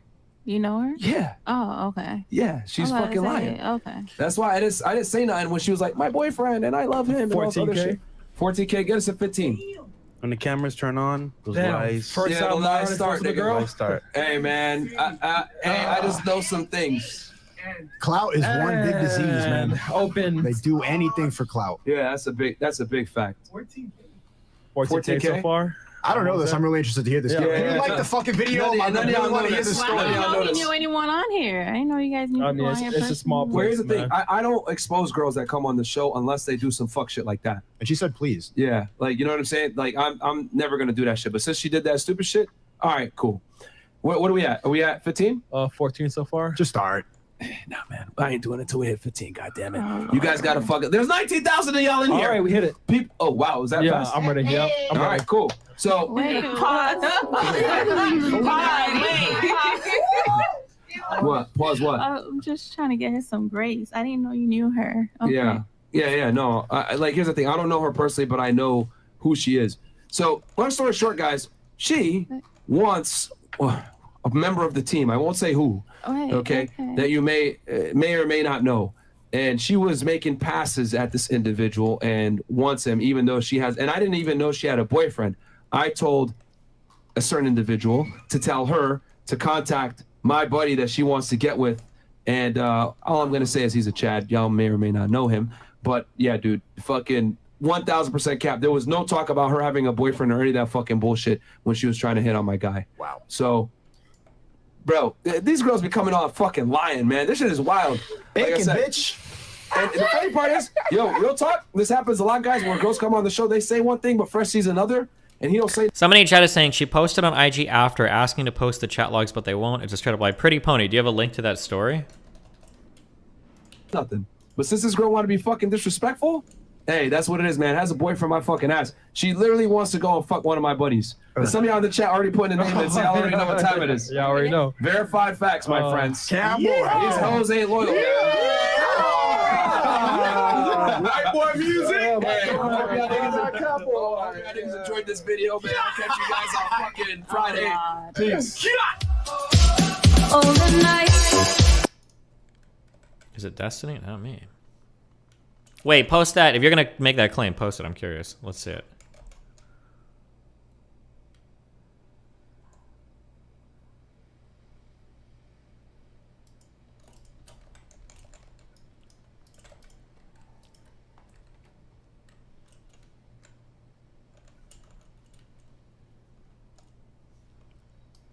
Do you know when you'll be back? Probably on Monday.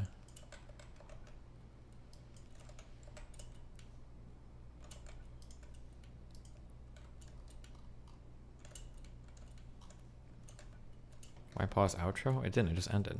Oh, I don't know.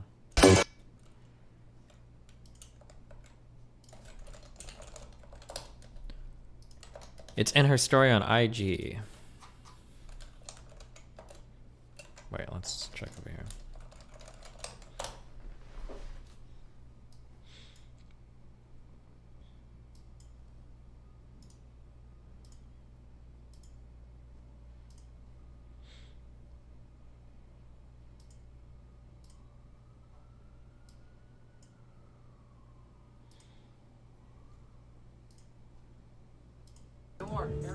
Yeah, remember.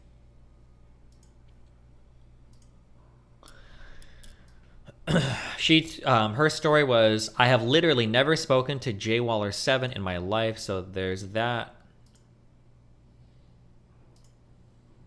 Who's Justin Waller? Is that the guy they claimed?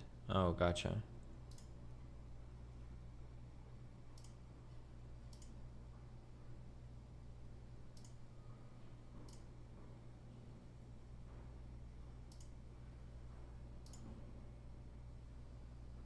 Okay, I don't know. I don't know what I'm supposed to... This is... You're getting me in some esoteric drama.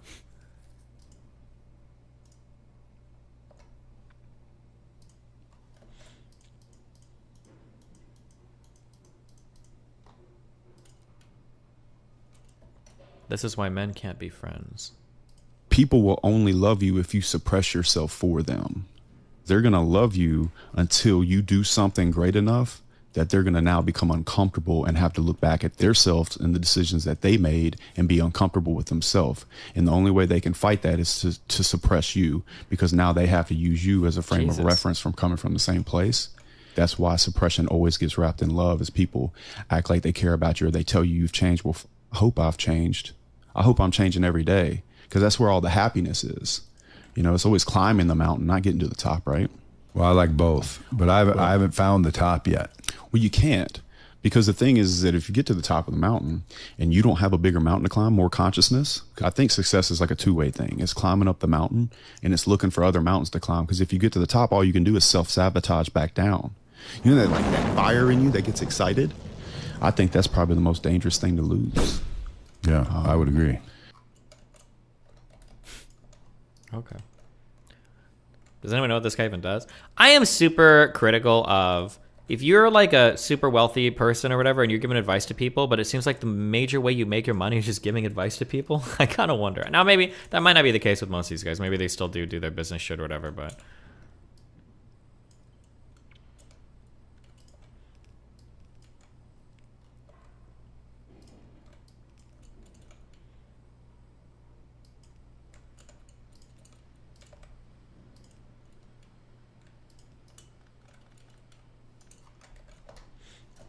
He does real estate and construction. Gotcha. Hello.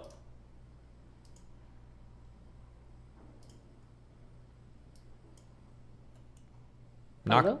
Hello. Hi, how are you? I'm great. How are you? I'm good, thank you. So I just had a few questions. Sorry, this is really weird. I have your stream open. So Well, maybe you should fucking close it. Yeah. Good job. So I had a few questions. First of all, why do you think that you have, or why do you think that the majority of your listeners are male, and why do you think there's so few female listeners? Probably for a variety of reasons. What? Okay. How specific do you want to get? One cappuccino. All right, that Holy was my shit. alarm. Sorry about that. Nice. Wait, I'm sorry. Are you male or female? Can you? The voice. I'm female. Yeah. Okay, My gotcha. voice is very. No, you're fine. That's okay. I was just checking. Because if you're a woman, you can't handle the truth. No. So if I had to guess, I think there's like a couple things. One is this area of the internet of like kind of like more political philosophy, like battle royale, whatever bullshit that I do. I think skews or tends to skew a lot more male dominated than other parts of the internet. I think that's one issue. I think another issue is like my style of presentation and then kind of my overall kind of aggressive demeanor, I think is a little bit more like probably male accessible. Like men probably enjoy to watch me more than women do because I come off as very aggressive. I also think that when I talk about a lot of issues related to like social stuff or dating stuff or whatever, I think a lot of my messaging tends to skew towards like messaging that probably men want to hear or would enjoy hearing more than women probably most of the time. I think it's something I've been being a little bit more mindful of, is to try to present things as like, oh, like a woman could listen to this and it's not just like coming off as like, oh, I'm speaking to men only with this particular thing. And then I think that something again that I'm also trying to work on is I think I'm trying to crack down a lot on the ironic misogyny because I think that when you go into spaces and there's No, just I think like, it's hilarious. I don't think you should stop that at all. yeah, you might think really it's funny, hilarious, but I actually. think most women probably hear it and it's like a massive like, oh cool, it's another like boys club where it's all like shitting on women or posting a fuck ton of porn as soon as a streamer goes offline or making jokes about this and that like is generally like a male accessible way of joking. There are some women that are okay with it. We call you guys pick-me's. No, I'm just kidding. I'm sorry.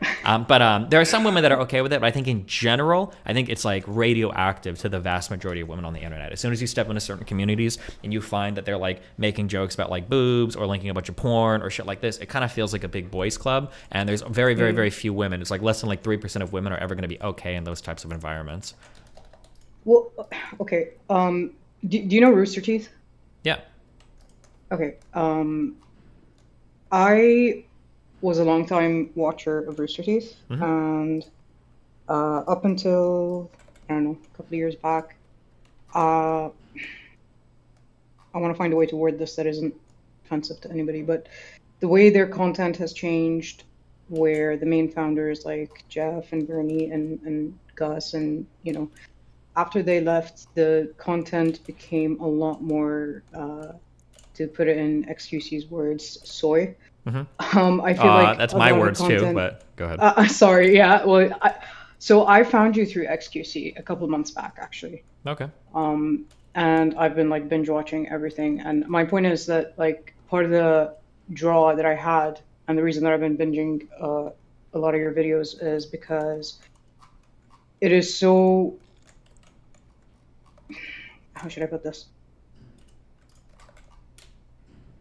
And this was going to tie into another question I had for you, which is, do you find that it comes naturally to you to just, I don't want to say speak the truth, but do you know what I mean? Like be genuine and have those principles and kind of stick to your beliefs, kind of? Do you find that comes naturally to you? Like, Comes naturally is kind of a weird way to speak about human behavior. I mean, like, it's something that I had to deliberately work on a lot, but for me now, I mean, it's pretty natural. It's what I gravitate towards after a lot of effort, like, being that kind of person. So the answer is kind of yes and kind of no. Like, does it come naturally to a quarterback to throw a football really well? Well, yeah, it kind of does come naturally, but it's a skill they had to cultivate over a long period of time, right? True. I've compared it to, like, my recent behavior, for example, at work and stuff, and I find that and this is probably due to like upbringing or whatever, but the way I speak is generally more coddling and peacemaking, whereas I feel like it comes it appears to come very naturally and easy to you to kind of just stick to your guns and say stick to your beliefs, if that makes sense, and stick to your principles. Whereas for me, it's more like, and I feel like the majority of people are like this, except like, or not to bring up Jordan Peterson, but he talks about assertive people and what's the other one? I'm a little bit drunk. I'm sorry about that. Yeah, you're fine. Yeah. You are. Okay. Are you German or something? What country are you from? I'm actually Arab. Arab. Oh, Jesus. Okay. Yeah. So. I don't know why I said Jesus. I'm sorry, but no, I know what you mean. Like, I mean, I probably have like somewhat more naturally like an assertive personality. Now, why that is the case, whether it's because of upbringing or or whatever else it's hard to say. But yeah, so like I'm probably naturally a bit more assertive, and I'm probably naturally a bit more like independent in that assertiveness. So like I'm okay staking out a position that can be a little bit uncomfortable, that other people might find like big disagreement with. So that probably also lends itself to me, you know, being willing to stake out like a contentious or a difficult position, because I have the willingness to do that. Yeah. Because of my temperament, I guess. Yeah. Okay. If you, someone in chat mentioned agreeableness. I think that's like agreeableness. That was the word. Yeah. Yeah, I think it's agreeableness on one side, and you go up and down, I guess, on the big five or whatever. But yeah, I think low in agreeableness would be the description. But that's sort of what I meant by, do you find it comes naturally to you, like if it, yeah, at this point it does. Yeah, for sure. Like if I'm a big like see something, say something. Like people joke about me like burning bridges and stuff, but like typically, usually what happens is like somebody that's like a friend of mine will say something really dumb, and I can't help myself but not say like, bro, this is really dumb. But I'm usually not like, I don't hate the person, but I'll say something. I just kind of, it's like a thing, I have to say something. But yeah. Yeah, that's just really interesting to me. Yeah, I'm a little bit too drunk to continue this conversation, but just to close out, that your content is really refreshing, and the way you speak is really refreshing. All your debates are super refreshing and interesting, and yeah, I just hope that, because I'm watching people like Mr. Girl, who kind of fucking breaks my heart, what happened to him, and I hope that gets fixed really soon. It seems to me like all the media is sort of skewing towards like just blocking people and all that kind of stuff. So, yeah, I mean, we've seen what Mr. Girl, Sneeko, Nick Rakita, people getting nuked. Exactly, like Sneeko, yeah. Like my whole friend group is like fucking destroyed right now. It's pretty insane. Yeah, and it's to the point where I just, you know, people saying normal stuff or stuff that shouldn't be considered controversial is just, you know, they're being destroyed for it. Really bad. Yeah, that sucks. Anyway, keep making good content, and who watches YouTube in light mode, dude? Just okay. Bye. Why? I have a feeling you are JoJo, even though your name is not JoJo. But go ahead. Oh, you're right. I am. Sometimes when you pull up Twitch streams, are you like? Can't you use that browser extension that you have to skip the ad? No. A browser extension I have to skip the ad? No. So I have the same. I think I have the same one. It's like HTML speed controller or something. And when I hover my mouse over it in the top left, there's like a button I can click that just skips 10 seconds ahead, and it works. It works for me. HTML speed controller. I can see like the small 1.00 when you have a Twitch stream open in the top left. Let me go try, I guess. While you do that, you're like a pretty confident person, so why is it so difficult for you when you watch old videos of yourself? I don't know. I just have a... Wait, how do I use that to skip ads? Wait, let me see. It was there, but now it's gone.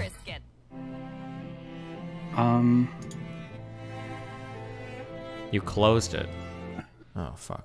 Because he knows Try again, reload the page. So I'm gonna... Mia. Okay. Here we go again, and it's from Abba. Oh, well, maybe, so maybe the ad is gone now? I don't know.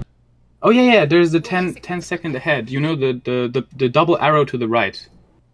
Okay. Now I don't I'm know, not try gonna see it any next more time, fucking maybe. ads, so... God, I mean, next time you can try if it works. Okay. Okay, anything else? Well, did you answer my confidence watching your own videos question? I don't know, I just cringe watching fucking videos myself. I can't help it, okay? Yeah, but do you understand why? Usually because when I hear it myself, there's like a million different things that I would change in terms of like how I'm saying things or what I'm phrasing or everything, yeah. Well, I think you're doing a great job, okay? Well, obviously, that's why people watch me. Good. Thanks, I appreciate it, buddy. Wait, you once talked to like a person who made like a drug educational website, right? Yeah, I did. Why? Do you know the website? I want to inform myself. It's called the Psychonaut Wiki. There's also another website called Erowid, EROWID, but I would recommend those two for drug information. Good. There's a big shroom trip coming up. Okay, well, be careful. Thank you. you were looking at like rock climbing as a suggestion from Kayla because you thought, oh, I don't know how to find people outside of streaming, and you thought that might be a good idea, right? So maybe, yeah. Are you only looking for like questing people, or are you also looking for like random friendships? Oh no, just questing. Okay. I would have otherwise suggested to go to your local Miami Astral Codex Scott Alexander fan I'm good on meetups. that, but thank you. I'll think about it, okay? Well, I know what you're gonna think, so you don't have to do that. Okay. Yeah, last thing, when you do these dating advice shows, the last one I thought was really good. But the first one, I think like 3 people is a bit too much. Like there was a lot of talking over each other. Do you agree? I'm not sure. Finding a rhythm for stuff like that is important. You kind of have to do it for a little bit, and then you can figure out like what works and what doesn't work. I think if you like assign roles to like yourself, Erudite and Dan, then it's good. But I feel like all 3 in the first initial run, they all, you all 3 tried to do the same thing. I feel like. Maybe. Yeah. Okay. I love you, buddy. Bye. Love you too. Bye. Shia, what's up? It's Shay. Let me turn off your stream. Okay. Okay. All right, man. What's up, dude? Oh boy, what is it? You got a big one. Not really. I mean, I started watching you like probably 2 months ago. The first thing that kind of drew me in was do you remember your conversation with like Darth Dawkins a while back? Oh god, yeah, I do. Yeah. Do you ever like do any religious discussions like that ever? With presuppositionalists? No, it's a waste of fucking time. Yeah, I would agree for the most part. So I used to work on the beach. Wow. A few years ago. Okay. And I would be like, these evangelical Christians would always like come up and talk to me. Okay. And so, my next question was have you heard of a street epistemology? Yeah, I've talked to the guy before, Tom something, I think, or am I making? Yeah. Are you talking about the guy that wrote the book on it? Well, there's a guy that has like a YouTube channel where he goes and he talks to kids and stuff in college campuses and whatnot. I thought, yeah, isn't he the author? Am I crazy? Yeah. I forgot the guy's name. He works at Begosian or something. Yeah, Begosian. Yeah, he wrote that book on it. But so I thought that you know, some work in street epistemology could have worked in your conversation with that TikTok girl, the Asian girl from TikTok. Yeah. Just because I don't know, it really helps.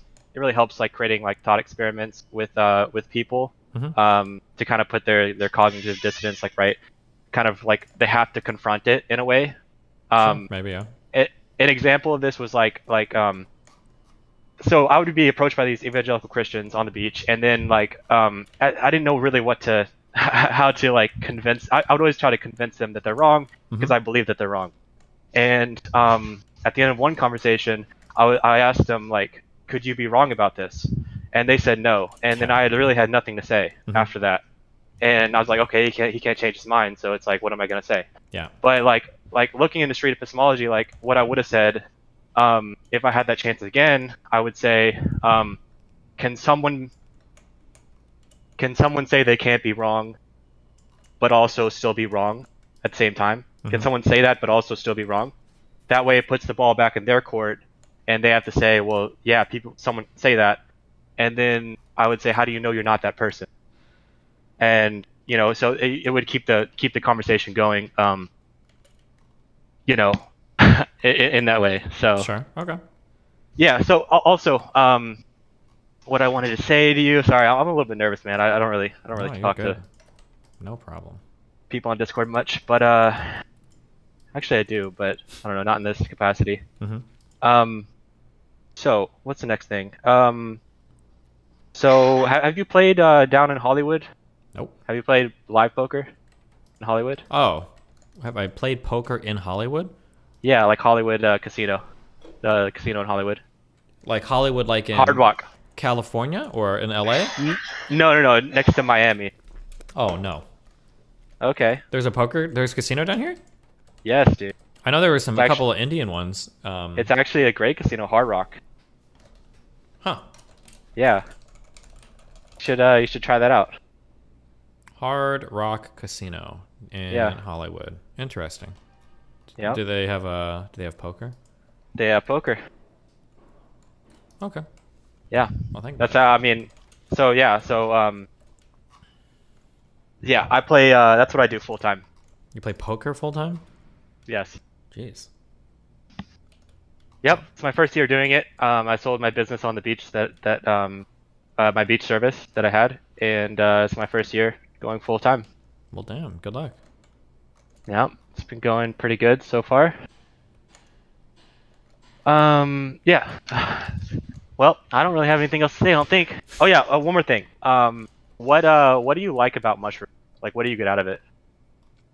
What do I get out of mushrooms? What do I get out of mushrooms? Damn. It's just, I don't know. It's just it's a really challenging, interesting experience. Like doing drugs is like, psychedelics is like a huge like perspective shift. Yeah, that's all I got. Wait, have you done drugs before? Yes. Oh. Yes. I actually, I did them, like, 3 days ago.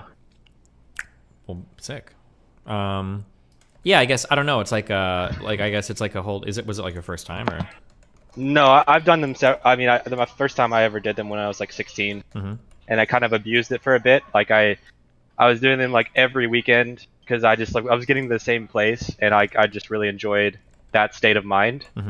And dude, I was like raised a Christian, and then I dropped it because I mean, not for good reasons, basically. Like I watched all those debates with like Sam Harris and like and like, you know, Richard Dawkins, all those guys, and I think I just like thought they were smarter, so I was like, oh, I'm just gonna side with these guys. But it wasn't good. It wasn't like for good reasons, you know. So when I stopped that, I got really into conspiracy theories. Okay. And yeah, so like, and I was just balls deep in conspiracy theories for like the days before like I had another trip, and it led to like a horrible experience, like a really really bad trip, and yeah, I'm not sure why I got into that, but yeah, I've been doing mushrooms for a long time. Well, damn, just be careful, I guess. Yeah, you got to be careful. Have you ever had a bad trip? Yeah, I'd say so. I think my first trip was really bad, but I was kind of irresponsible the way I set it up. Like around the wrong people, bad place? Everything. I was in a new area. I was around really aggressive people. It was way too much for a first timer. I kind of went in like looking for like, I just want to have a horrible experience because I didn't know anything about mushrooms. I was like, yeah, let's do it. Oh, okay. What was bad about it? Everything. It was, it was like the first you were just time. out of your mind? Yeah, I did it the first time I did it. I did a massive fucking dose of mushrooms. I went from never having done psychedelics before to having like the biggest fucking ego death trip of my life around a bunch of people that I didn't know in like a strange area. Oh, that's pretty bad. Yeah. So no one was there to like save you like, no. Throughout the trip? Absolutely. Oh, not, man. No. It was just a really aggressive time. Yeah. But it was my fault. It was none of the people around me's fault. It was just, I was just being stupid. So. Okay. Huh. Yeah. How old were you when that happened? 30. Yeah, you started pretty late then, huh? Yep, indeed. Okay. All right. Well. All right, man. Well, hopefully I'll I don't know. Talk again, maybe. Yeah, sure thing. Have fun. Be careful. Good luck with poker. All right. Thanks, man. Bye. Peace.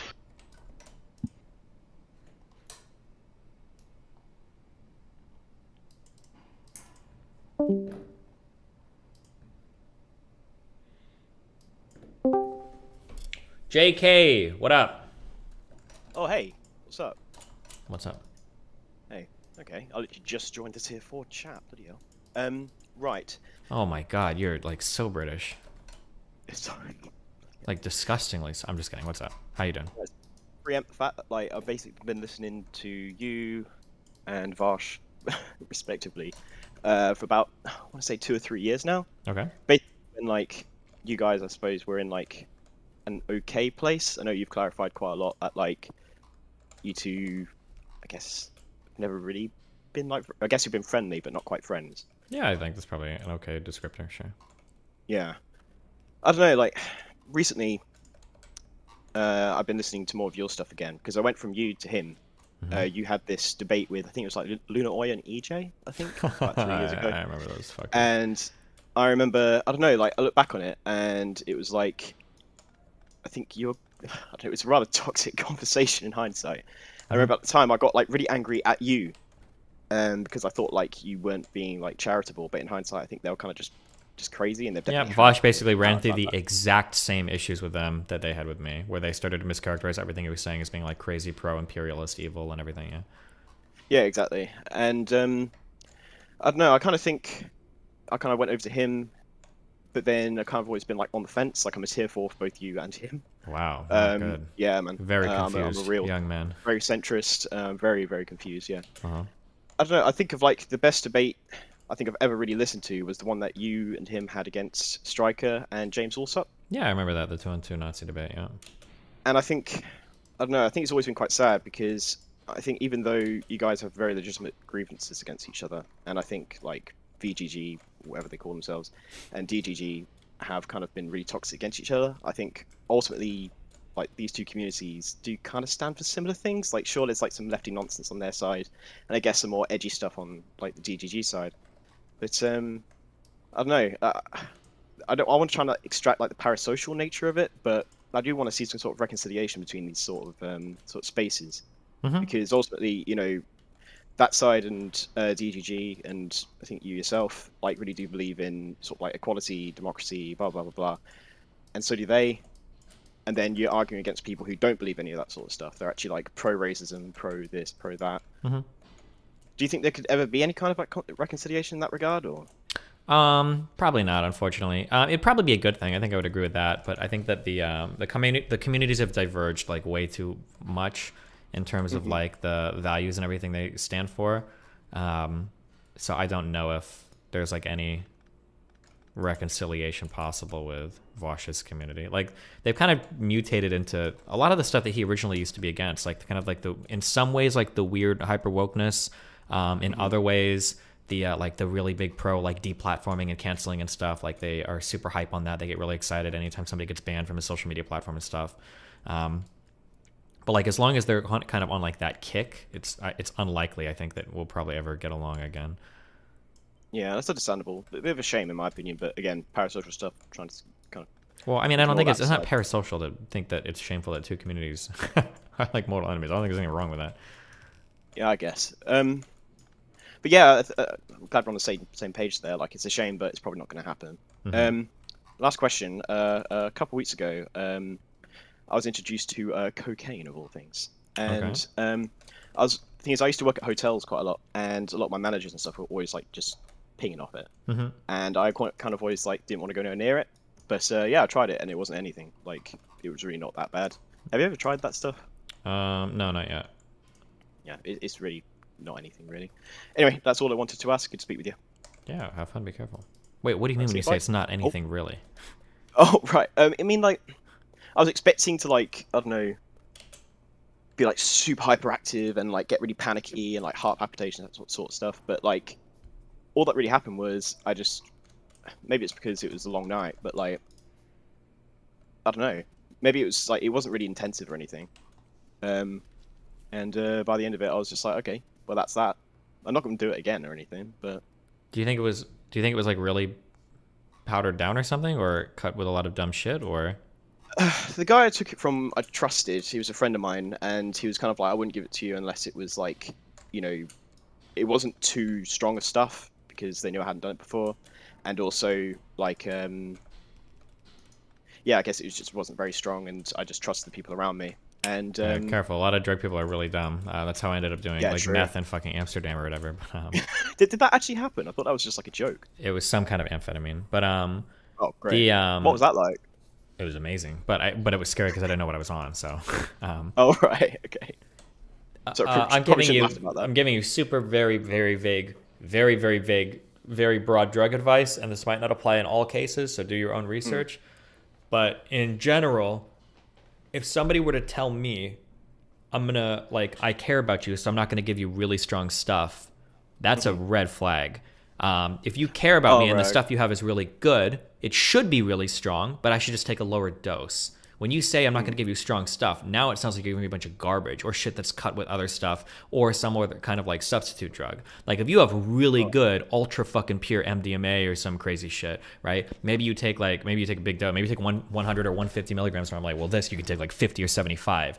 I would be more comfortable with that than someone saying like, oh no, this stuff isn't that strong. You can take like 200 or 300 milligrams. That's a lot different. Like if somebody is really strong, you always want the strongest, purest, bestest, goodest stuff. You just do a lower dose, not a big dose of like random garbage where you don't know what the fuck it is, you know, in my opinion. But I guess I should like recontextualize it in that case then. Like I've known these guys since we were like kids. Yeah. And like they're two brothers, and basically they're like sort of like, I won't go so far as to say like adoptive brothers, but like we've always been I'm not close. saying that I've made this mistake too. I'm not saying they were acting like maliciously. Like I don't think these guys are like trying to fuck you over, but sometimes people just don't know. Like the guy, I got bad Molly from a guy at not Molly. I got bad MDMA. Well, I don't know what it was from a guy in Amsterdam, and the guy was really friendly. And I think my read on him was correct, and that like I don't think he would ever try to fuck us over or doing weird shit like that. But when I was high and it was still like fucking 16 hours later, and I started DMing the guy, he started messaging me back stuff like, "Oh no, it's really good MDMA. Like really good MDMA will have you high for like a whole day. Like it can have you high for longer than like 12 or 16 hours." And as soon as he started typing me that shit, I was like, "Oh fuck." This guy just doesn't know what the fuck he's talking about. Fuck me. So like your friends could be the same. I'm not saying they're like trying to like poison you or fuck you over, but they might just not know what they're talking about. The only reason I'm giving you this warning is because if you did a huge bump of coke and you're like, oh yeah, I've done coke before, like it's fine, and you're in a different situation or you're at a different party, be careful, because if you just took some garbage shit and then you go and you do like a huge fucking line of coke somewhere else, you might go fucking insane. Just be really careful about that. That's all I'm saying. Because my understanding is cocaine, if you do a bump of cocaine, you're going to know and you're going to feel it. Like you're going to feel on top of the fucking world in terms of like confidence, in terms of like energy. Like it's going to be a big push. I don't think most people generally do cocaine and they're like, you know, this is like chill, or like I feel like pretty confident but like pretty chill, like maybe like meth or something else. Like you're going to have a lot of like euphoria, a lot of energy, a lot of excitement, a lot of confidence. So just be careful about that. Yeah. If you do it in the future, just don't fuck yourself over. Yeah, I'm probably not going to do it again. I'm not really that much into like drugs in general, really. Okay. All right. Anyway, good to speak with you. Yeah. All right. See ya. Yeah. Have fun. Bye. Radio.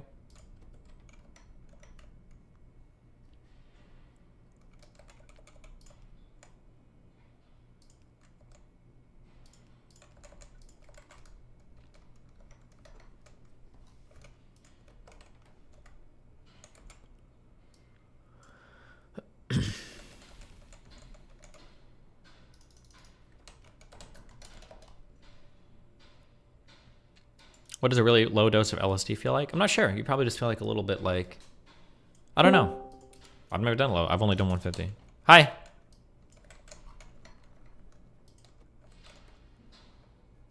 Oh, sorry, I was muted. How's it going? It's going great. How are you going? Going all right. Cool. Hey, just something I noticed with Lav and Max that I find interesting is they both, I mean, Lav goes back and forth, but like when they conceive of somebody who's trans, or they don't believe in like the trans mind, but they both seem to believe in like autism. Like obviously because Lav is on the spectrum, but Max does as well, because he's talked about how he would have handled his conversation with Vosh differently. How do you know that going in? Okay, interesting. So it's interesting that they have the ability to conceive of different minds, but not that kind of a different mind. Like when it comes to just gender and sex. I don't know, just something to explore possibly with them. Okay, I'll keep it in mind, I guess. But yeah, my guess is going to be that like because we all should have experiences of gender and stuff. If it's real, they're going to say, well, if I don't experience gender in this way, then nobody can. Whereas autism is kind of like a totally separate thing. That'd be my guess for why they're saying it's so different. But I mean, I could. Well, with Lav, for instance, I mean, she has autism, like, so she can presumably conceive of a neurotypical mind that has a different set of abilities of experiences than she had, like the ability to like interpret emotions better of others. Maybe, yeah. Okay, I'll keep it in mind when I talk to him next. Okay. Yeah. Okay. All right. Take care, buddy. I love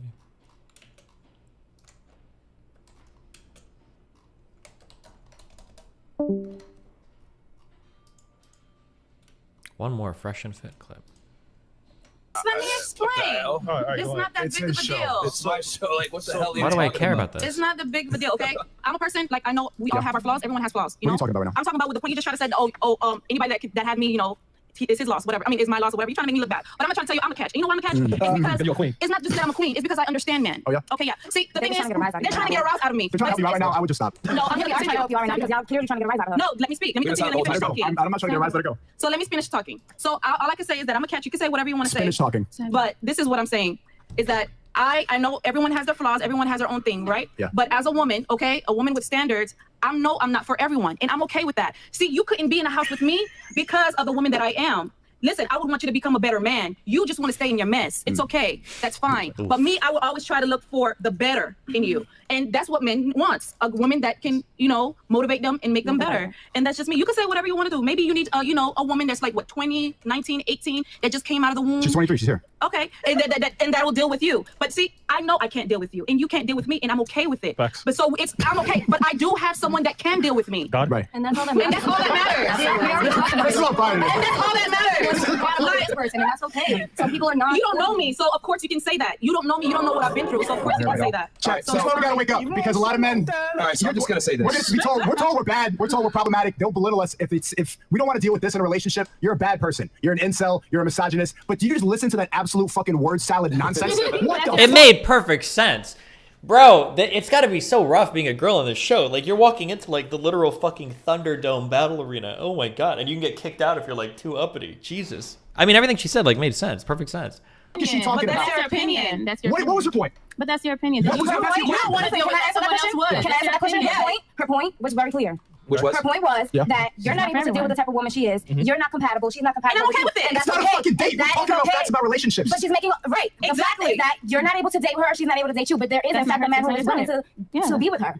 And that's the point she's I making. know you're sad. I know you're sad. Okay, I'm gonna give the grim reality here. Nothing more, nothing less. Here's the thing. Exactly. All right, all right, we're just gonna talk about this real quick. She's divorced, 35 years old, African American woman, children in tow. Her chances of finding another guy are pretty slim to none. And the reason why is because, and this is me just speaking off of numbers here. The reality is you're the equivalent to like an 18-year-old guy that lives in his house with his mom. You're not necessarily sexually attracted to the opposite gender because men value youth, beauty, fertility, and chastity in a woman that doesn't have children. Women value a guy that has experience, money, height, competence, etc. So unfortunately, you can say, oh, they're not compatible, whatever. But the reality is that she's not necessarily the most attractive woman. So To who? to a majority of men. Most guys, She's looking for one. I'm just looking for one. here's the problem. You're looking for one, but what I am saying is that you're saying you're looking for one, but we all know that you probably have standards for the type of guy that you want. And what I'm saying is that it's going to be very difficult for you to find that guy. That's okay. But that's okay. I'm okay with that though. Yeah, more. To be honest, Yeah, I'm in a relationship for 6.5 years. And he seems to be just fine with her. And he loves me. Are you married? She's engaged. I mean, that's engaged, but are you actually married? Why does that no, matter? she's not engaged. I'm not That's I'm sorry. yeah, I think so. Yeah. So she's not. So you've been fucking for 6 years. Gotcha. Okay, but what if that's okay with her? What if that's the agreement her and her man set forth and they're okay with listen, that? they're okay with That fucking for 6 years. doesn't make it wrong. Well, I'll tell you That's this: fine. if a man is with you for 6 years and he hasn't committed, that's a sign. That's all I'm saying. I mean, But who marriage says that? is not- But first of all, who says that he does not want to commit? Who says that the ball is in his court? It is. Yeah, because are you going to get down on a knee and propose him? Yeah, but who says that I want to be committed? First of all, Okay, you don't want a guy to commit to me. Okay, you know what? You're being so. You know what? Let's This is be. 2022. Yo, you don't want a guy to commit to you, and I don't want to fuck bad bitches. Cool. Let's all lie to ourselves. Okay, cool, fantastic. Like, come on, man. Like, yo, get out of here with that. Like, women want commitment from men. This is what women look for. Wait, what is women happening look for with security this? from the highest status man that they can attract. Yes, I Men do. want- Hey, let me finish my point. Women want to secure the best man that they can get and get his resources. Men want to get the most girls that they can get using their resources. We are different. For you to sit there and say, oh, who says I don't want that? You do. Stop the cap. Okay, you got children, you're in your 30s, you definitely want to settle down at this point. You say, I don't want that. That's like me saying, well, I don't want to fuck bad bitches no more. I'm out the game, baby. I'm going to just commit to some whore and be great for the rest of my life. Fuck no. We got to be honest with each other here. Okay? That's me being honest. And that's me being honest. You get to a certain and you get to a certain age where you know what? You know. Are they a lot softer when you're on, or are they just meeker women every time you're on? Well, I think the issue is that like they're a lot more confident and in their element, obviously. Like you can attack the women a lot easier. When you have somebody there that can represent the points a little bit better, it's harder for them to steamroll as much. But it is annoying that like they kind of have like one way that they view the world, and anytime anybody pushes back, if it doesn't coincide, then they're going to repeat like, well, this is how the world is blah blah blah blah blah, and then they just keep going on, and then you kind of get steamrolled that way. That's what it feels like. They're also like super like adept at navigating those types of conversations too. So you're automatically like at a disadvantage like 7 different ways if you're a woman going onto the show. Okay, what's going on here? We're making petroleum. I don't have enough. How do I not have enough? Do I need another line of Coke? Yes. Okay. We are just overwhelmed with light oil.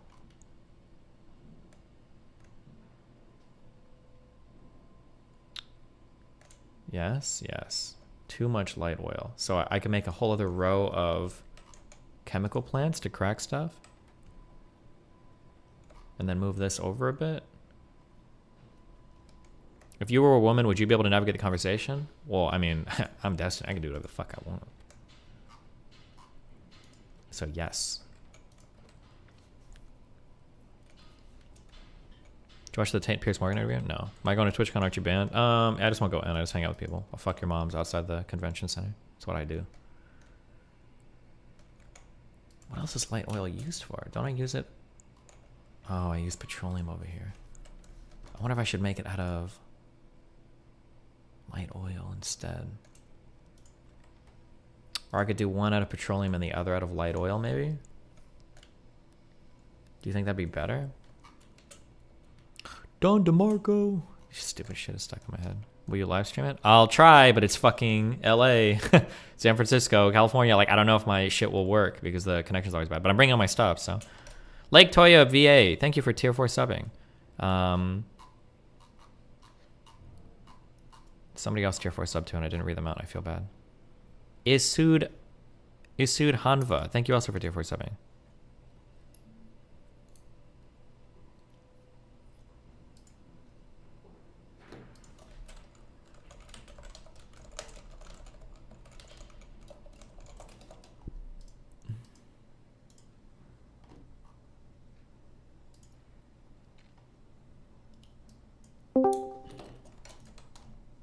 Ninja Healer, what's up? Hey, what's up, man? How's it going? Fuck, that was mean. It's going great. What's up? What do you got for me? One of the things I'm really concerned about, I don't know how much you've been able to look into or not, the Moore versus Harper case. Not enough. What about it? Yeah, I don't know. It's just kind of terrifying. I believe that they're planning to review it this month, and it deals with like the state legislature doctrine, which would essentially allow each state to like gerrymander or create like different laws or ways to get in the way of different minorities or whatever. And that if it goes through, and especially because there's more like Republican states than Democratic, it would be quite easy for them to like basically do, from what I understand, all the things that Trump claimed that Democrats did last election, and potentially be able to just control elections from here on out. Yeah, that'd be bad. Yeah. And then like I don't know, I don't know, I'm just hoping that we can more people look into it. If you wouldn't mind, I want you to look more into it because you're kind of like the chosen one and stuff. Gotcha. Yeah, you're like I'll do that. I mean, there's not much we can do about it. It's a Supreme Court decision, right? Like, well, that, but like I don't know if there's like I don't know if we can like get more of an outcry or whatever because it. Outcry won't. I mean, we can try to pass legislation, I guess, if it goes the wrong way. But I mean, there's legislation or like push. It seems the only way to stop is to push to fill the Supreme Court. But I don't know if we've missed that bus.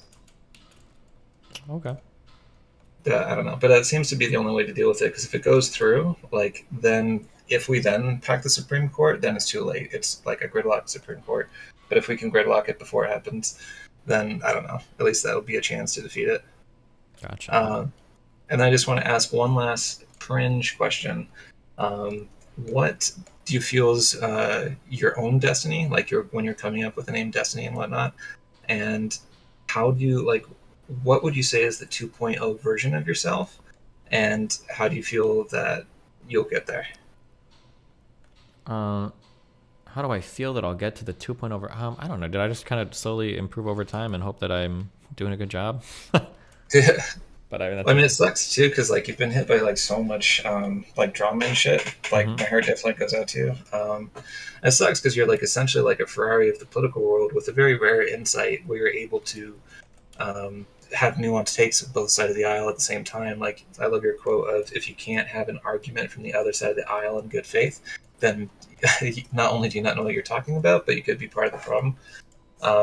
But yet it seems like so much of your time and energy has been taken up with like totally cringe ass unnecessary drama. And I don't know, I just hope that like more people can get off your back and you can get a little more time to like get back to what you're best at, is just kind of helping to try to find out what the middle ground is and whatever, and calling out far left and far right equally. Yeah, that's just going to come down to when I finish the Spectorial run, basically, but I'll keep that in mind. Yeah, the world will hang in the balance. Hopefully the Factoria stuff goes well. True. Thank you. All right, well, thanks for everything, and take care, everyone. Yep, have fun. Bye. Bye. The little man that goes. What's up? How you doing? Pretty good. How you doing? I'm not too bad. I'm the guy who did the 10-day Vipassana thing. And I thought of you. I had a few questions. Wait, the guy that did the what thing? The Vipassana. It's like a 10-day silent. Oh, I know what you're talking about. Okay, gotcha. Okay. So, I was kind of challenged on a lot of things, especially safety in relationship and stuff like this. Okay. And I was wondering, how do you feel safe within your own relationship, considering it's open? There's not really much I can do to give advice or guidance here. And it also, I might be lucky because of, I guess, like that I'm relatively high achieving. But I always feel like I am a certain type of person, and I think that I'm a pretty rare type of person, and I think you're pretty lucky if you if you get to date me. So if somebody for whatever reason finds something else, or they want to go do something else, then they can go do something else, and I'll just find somebody else. This is kind of how I feel about it. But so is it like you're confident that you could find another good partner that would kind of match you? Yeah, I could either find another good partner, or I could just be single and do work. Okay, cool. I was wondering, are you excited for Stormgate, the new RTS from Fresh Giant Games? I've heard about it. I'll probably play it because I think that's from some of the old devs of StarCraft, right? Yeah. That's the older from StarCraft. A few guys from Diablo, and a few guys from Warcraft too. I was wondering if you had any question about the Vipassana thing, or... No, I had my friend in LA. She did one of those, and I talked a lot about it. I thought it was pretty interesting, but I don't think I have any like direct questions or anything. Okay, cool. Well, have a good day. Yeah, have a good one, buddy. Thank you. Don DeMarco. Sorry, I'm just kidding.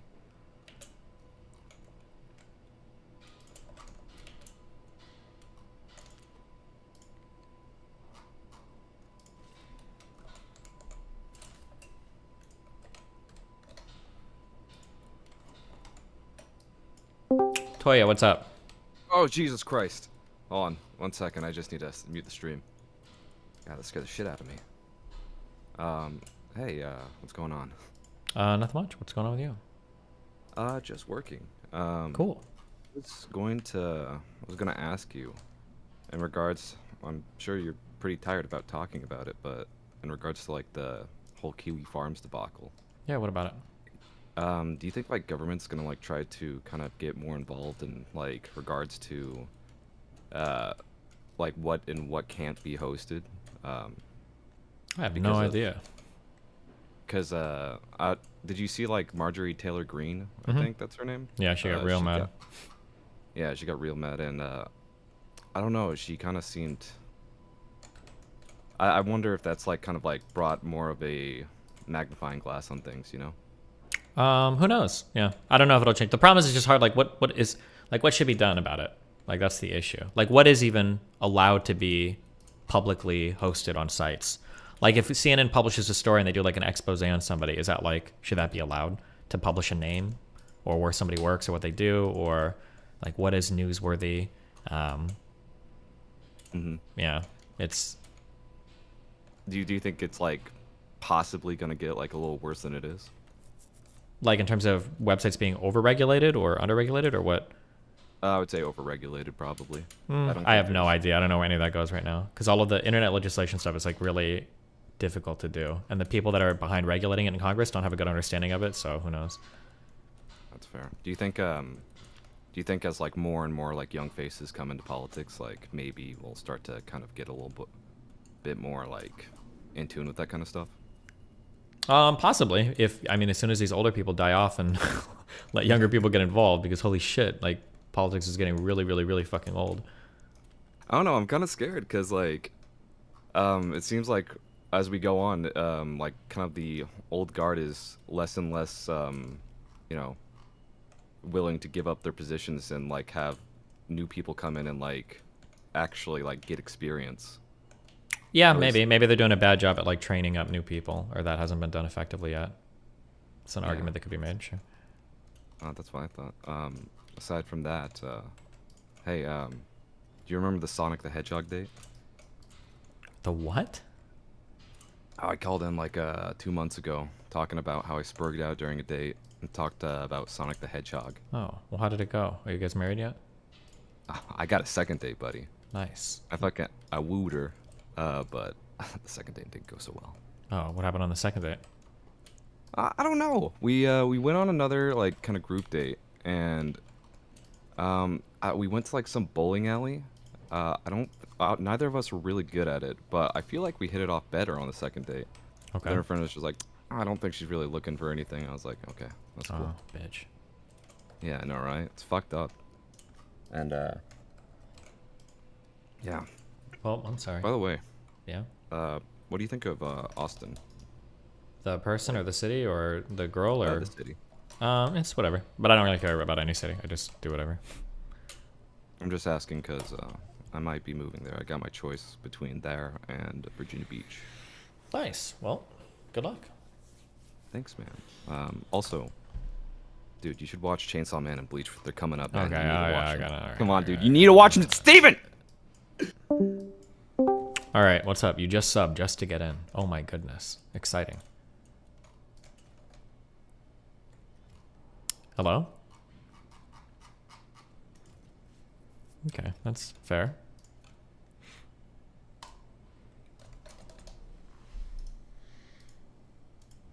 Yeah, can you hear me? Yeah, I can. What's up? Yeah. Oh shit. Okay. Sorry, I've like never used Discord or anything ever, so it's my first time doing this. No problem.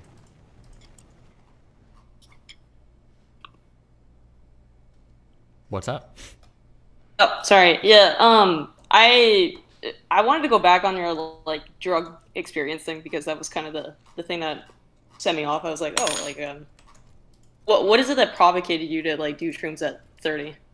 I don't know. People were like, "Oh, it's like crazy shit." I'm like, oh, "Okay, cool, let's try it." But it didn't seem like it because I'd smoked like a decent amount of weed before, and I'd never really had any cool experiences. So I was like, "Oh, fuck it, let's try it." And I think Rekfo really wanted me to try as well. It's like, okay. So you like just went at it for no reason other than like, oh, I'm just gonna try like a new experience. Yeah, basically. Oh, okay. So what is your opinion with like people? Because from my experience, like just dealing with people like from their 20s to 30s and shit like that, compared to boomers and whatever. When they talk about like drugs and trips and stuff like that, it's always like a life-opening experience, something everybody has to do it. But it's almost like every time I talk to somebody who does these types of drugs, they're like, I don't know, it's like they're talking about the second coming of Christ, and it's just not something that I empathize with or understand. Well, have you done any drugs? I've done peyote, and I tried doing weed, but what was peyote like? Like how, when you say you did peyote, what does that mean? I don't know, because it's kind of like similar to the experience you had, where it's like a not the proper place or right time type of thing. It was like a new, different country, different area, so it was super surreal, I guess, interesting, but I wouldn't describe it as like some life-changing event that like opened my eyes to the reality of the world or like the fabric of reality. Well, like how much? What was the experience like? Was it like smoking weed or? No. I mean, I wouldn't describe it as smoking weed. Like I got hella sick for like the first couple hours, and I was like out camping. Basically, is how I ended up doing it, and I don't know. It was like having it felt like real, but kind of like in a different reality at the same time. But this was like 10 years ago, so it's a little bit, yeah. Yeah, I don't know. I think it's probably going to depend a lot on like the dose you do and like what you get from it. But yeah, I don't know. I did a really big dose, and it was the most. It's probably still to this day, it is the most intense experience of anything I've ever had in my entire life. So like, if I'd never had that experience. Or now having had that experience, I can see why some people, depending on what they do, would say that like, oh, everybody should try this, or everybody should experience this or something. I also think if you spent your entire life sober, it's just being like in a psychedelic state of mind. It's interesting to see how much of your day-to-day experience is kind of arbitrary, or like there's a lot of stuff going on for your brain to like make sense of the world around you, and it doesn't seem like that all the time. You kind of take it for granted. But if you go and have a massive fucking trip, then you can kind of see like, oh shit, like there's so much that I could perceive differently, which I think is kind of like the most interesting thing, because there's a lot about your like daily conscious experience you kind of take for granted, and having like a big mushroom trip will kind of open you up to that, I think. Like, I know that what I'm about to say is going to sound like super dismissive, and I'm not saying it's like my personal Be opinion dismissive. on You're the not thing. going to hurt my feelings. Go for it. No, I know, but it's more like for, I don't know, anybody listening. But like, what would you say, like, because you're talking about this like as somebody who's like, okay, like you've had like a really sober experience of life, whatever. Like, I get that, but would you say that like the formative experience, or like that beneficial experience that comes from the trip is like more likely to occur with somebody who like just doesn't think very much, or like has no introspection whatsoever? Yes, actually. No, I would actually super agree with you there. If you're somebody that's like never thought much about like different life related things, and then you like have a big trip, I can see that being a way more mind-blowing experience. Like, so for instance, like I didn't come out of that trip like, oh God, like I view life differently, and like I'm so like I need to be nicer to my mom and dad. Like I didn't have that feeling at all. For me, it was just really interesting to see like how many like unconscious processes are like running that kind of keep tabs on your day-to-day reality. That was the interesting part for me. But if you're somebody that's never spent any time like introspecting or thinking about your life or anything like that at all, then I could totally see somebody going into a trip and be like, holy shit, there's so much I haven't like thought about, or there's like a lot of like unpackaged like trauma or stuff I've had. Yeah, I would say that's probably fair. Okay. So just for the record, you're saying that low IQ people should just go ahead and trip on. Listen, like some people, it's kind of, like I would compare it to people that like drink before hooking up. Like I don't think you should need to be drunk or like have some wine to like feel comfortable hooking up, but some people do. And I mean, if people need that, if it helps them like explore that, then fine, go for it. All right. Okay. I just thought it was interesting because it's just something that I hear a lot of people talk about, and I guess it's like I got like I don't know, I'm pretty like nihilistic about the whole thing. I'm kind of like a negative person. I try not to be, but like every time I hear people like rant and rave about drugs, I'm like, man, you sound really fucking stupid. And Most people, I don't like having that. Yeah, I mean that's one of the reasons why I wanted to try it too, because most people that talk about drugs and do drugs are pretty dumb. So I was curious firsthand like what the experience was like. So. Yeah. Okay. Well, fair enough. Thanks for having me. Yeah, no problem. Have fun. Thanks. Don DeMarco. Just kidding. Forlorn. Hello. Hello. Can you hear me all right? Loud and clear. All right, cool. So I called in last time and talked about noise music. Okay. You told me about World's End Girlfriend. I've been listening to them a lot. I actually really like them a lot. Cool. And then I was hearing you talk about music a little while ago. You were talking about music generated by AI. Okay. And I think you mentioned that even though it shouldn't matter to you, I think you said that you would value it less than value it or enjoy it less than music that was actually made by like an actual person. I don't know if I'd value it less. That's something I would have to think about that a lot. I'm not sure. These are they're really complicated conversations that are about to start happening about AI and music and shit. Actually, I've thought about this a lot, and even when it's like if it's music and I'm listening to it, and if it doesn't have any lyrics, I think I tend to value it less than music. It's pretty normal. With lyrics, I think it's just a bit more personal.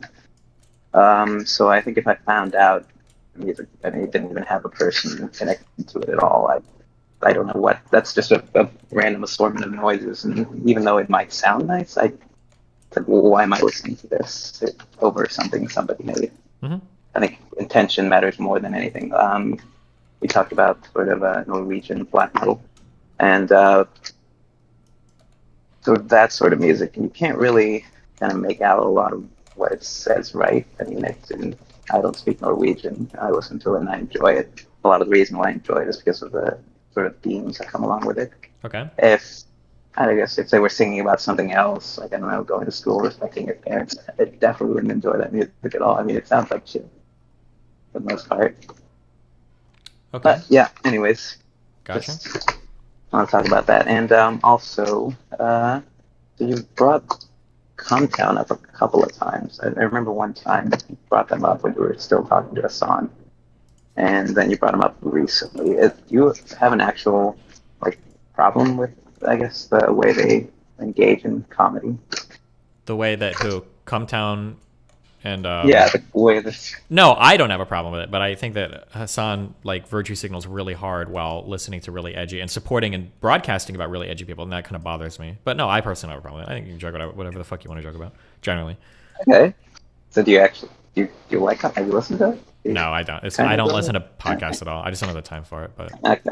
Well, it might be time to get back into it. The guy who was friends with Hassan is gone now, so yeah. Wow. Okay, I'll think about it. All right, cool. All right, See ya. bye. How do you guys have money for tier 4 subs but not good microphones? That's the real question.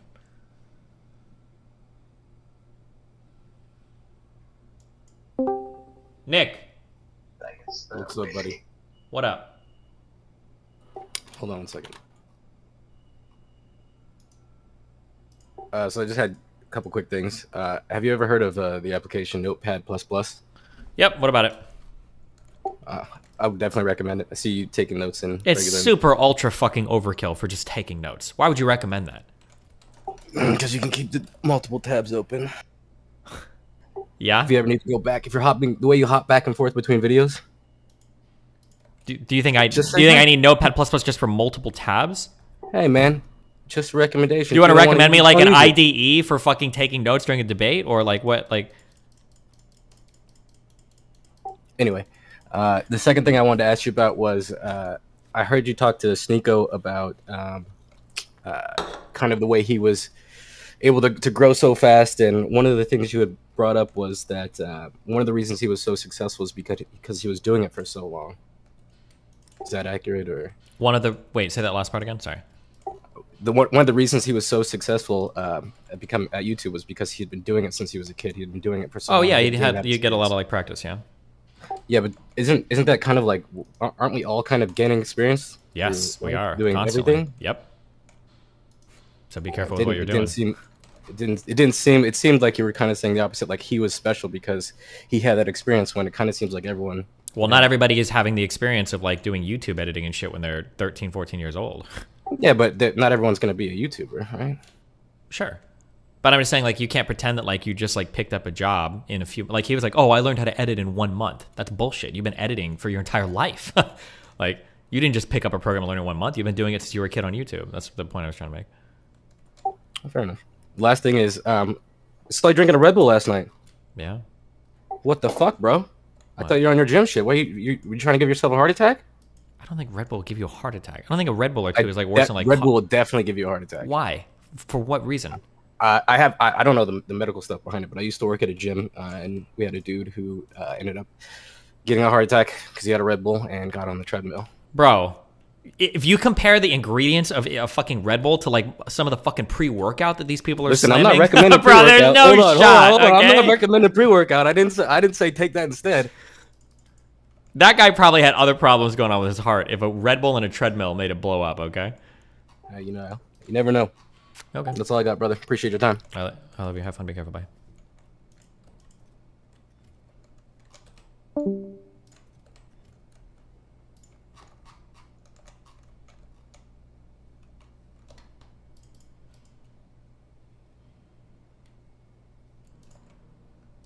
I don't think I'm allowed to look like this. I found a DSA mood boards account on Instagram.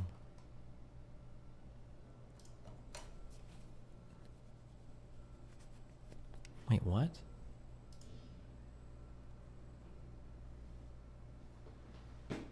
Socialist dark academia, socialist cottage core. Oh my god, I don't I'm good on this.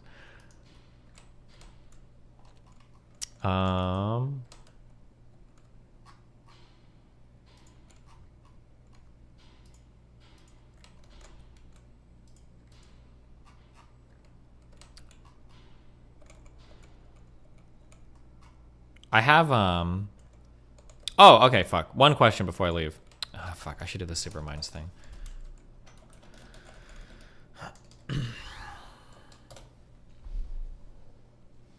Apparently Minds has a thing where you can send money to like read questions or something, and if you accept, you answer the question, and if you don't, then you whatever. Does that make sense? If I can figure out how to access it.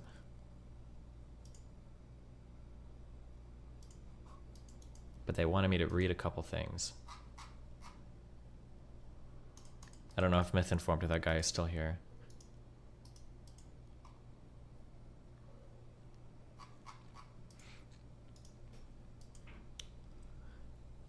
Do I just accept these and then read them off? What if the person who donated this isn't actually even listening anymore?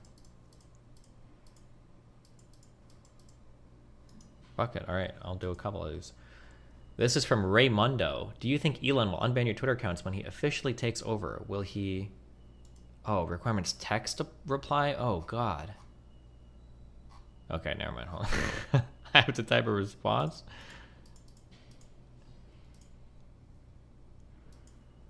Will he make Twitter better or worse, and why? Oh, Jesus. Okay, we'll do these when I come back, okay?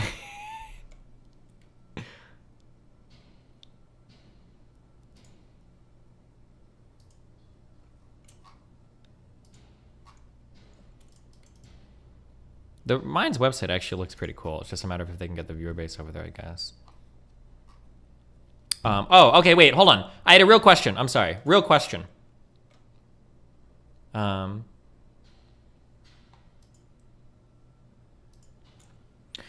My laptop uses a charger. I think it's 20... It's like 20 volts at like fucking 9 amps, which I think is like 180 watts. And I'm pretty sure airplane outlets will shut off if you try to draw more than like 75 watts. Is it, if I were to hook up a 60 watt power brick to my laptop, would the laptop just charge slower, or would it like damage the laptop? Does anybody know?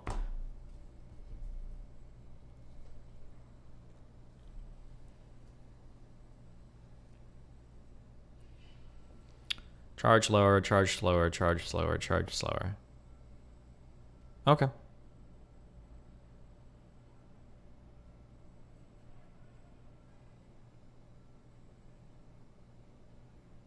Pick the correct voltage and then don't exceed the amperage. Oh, does the voltage matter on the power block?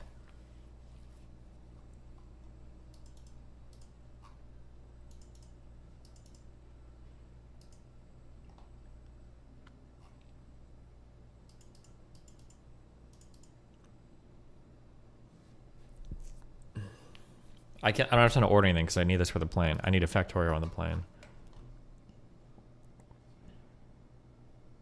Why are you linking me this shit in fucking... What language is this, bro?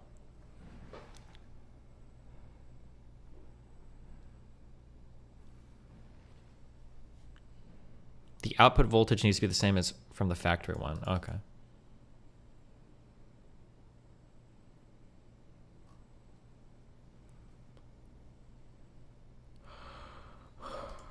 Gotcha. All right. Okay. I'm gonna go probably because I need to catch a flight in a few hours. I should probably pack. I haven't done any of that yet. Am I streaming tonight? I might try. We'll see. I think I land at. I land pretty late. I land at. Oh shit! Wait, I land really late. Oh no! How annoying. I land at 11 o'clock LA time. Can I drop an easy 900? Bro, I can drop 900s all day. Did you get the adult Happy Meal like McDonald's yet? No, what the fuck is that? That sounds based.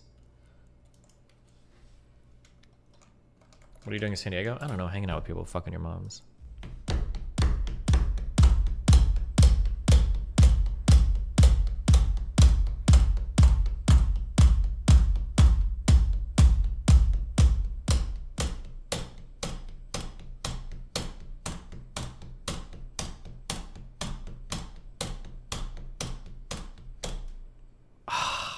Just perfect. Myth-informed said, okay to answer on stream. Well, some of the donos said they wanted a written reply. So I don't want to answer on stream and like scam some of the people, whoever is sending these. Fuck. I'll verbally answer a few, okay? Do you think Elon will unban your Twitter accounts when he officially takes over? No, I doubt anybody's going to get unbanned. I doubt he's going to do much with the day-to-day stuff. I doubt he's going to like change significantly anything going on.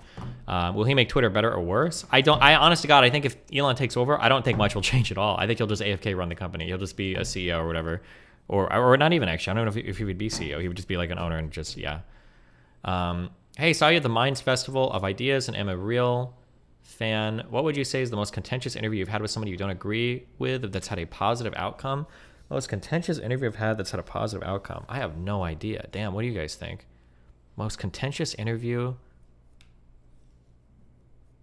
with a positive outcome.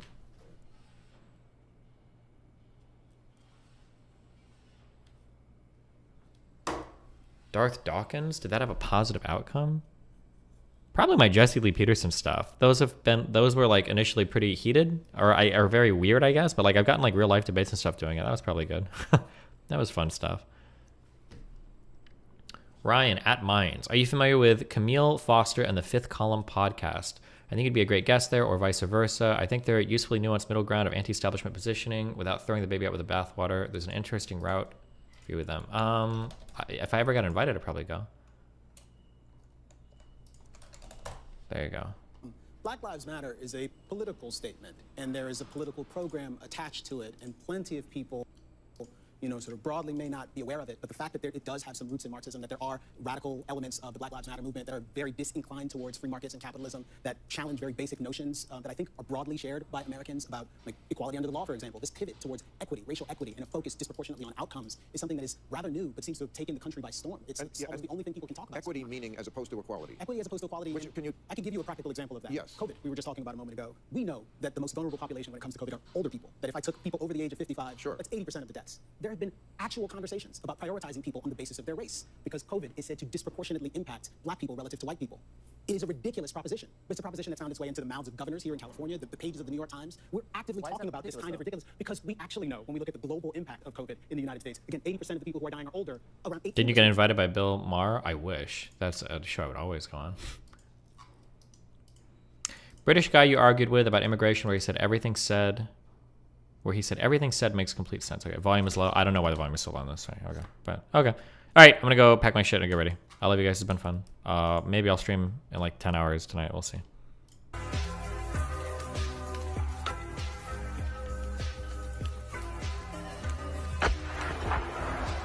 The Anya girl said that woman said that they might have enough money from donations to buy like an ATV. Apparently they can put our logo on it. I don't know if I want this. Is this a good thing or a bad thing? Let's say somebody put the reply is answered on stream. Gotcha, Myth Informed. Like, what if they put like my logo on like one of these vehicles and they show up in like one of these videos? It seems like that could start a trend of like really, really dystopian fucking shit. Where like Anna. Like, imagine you've got, like, a PewDiePie, like, F-16 logoed, like, flying, like, doing battle with, like, a Russian SU plane that has, like, fucking DSP and Destiny logos on it or some shit. You see it on, like, combat footage. Somebody's using, like, are they called man pads? Those rocket launchers. And there's, like, a DGGL guy on the side. It just seems like it would be so insane. But I mean, like, some of these things aren't that expensive. It's like a few $1,000s for like an ATV to have like DGG logos on it. I don't know, man. Wait, signmyrocket.com. Send your message to the Russian invaders. Jesus Christ. Oh yeah, they already do have this. Jeez. But okay. All right. I might see you guys tonight. Peace out. Be careful. I love you all very much. Bye-bye.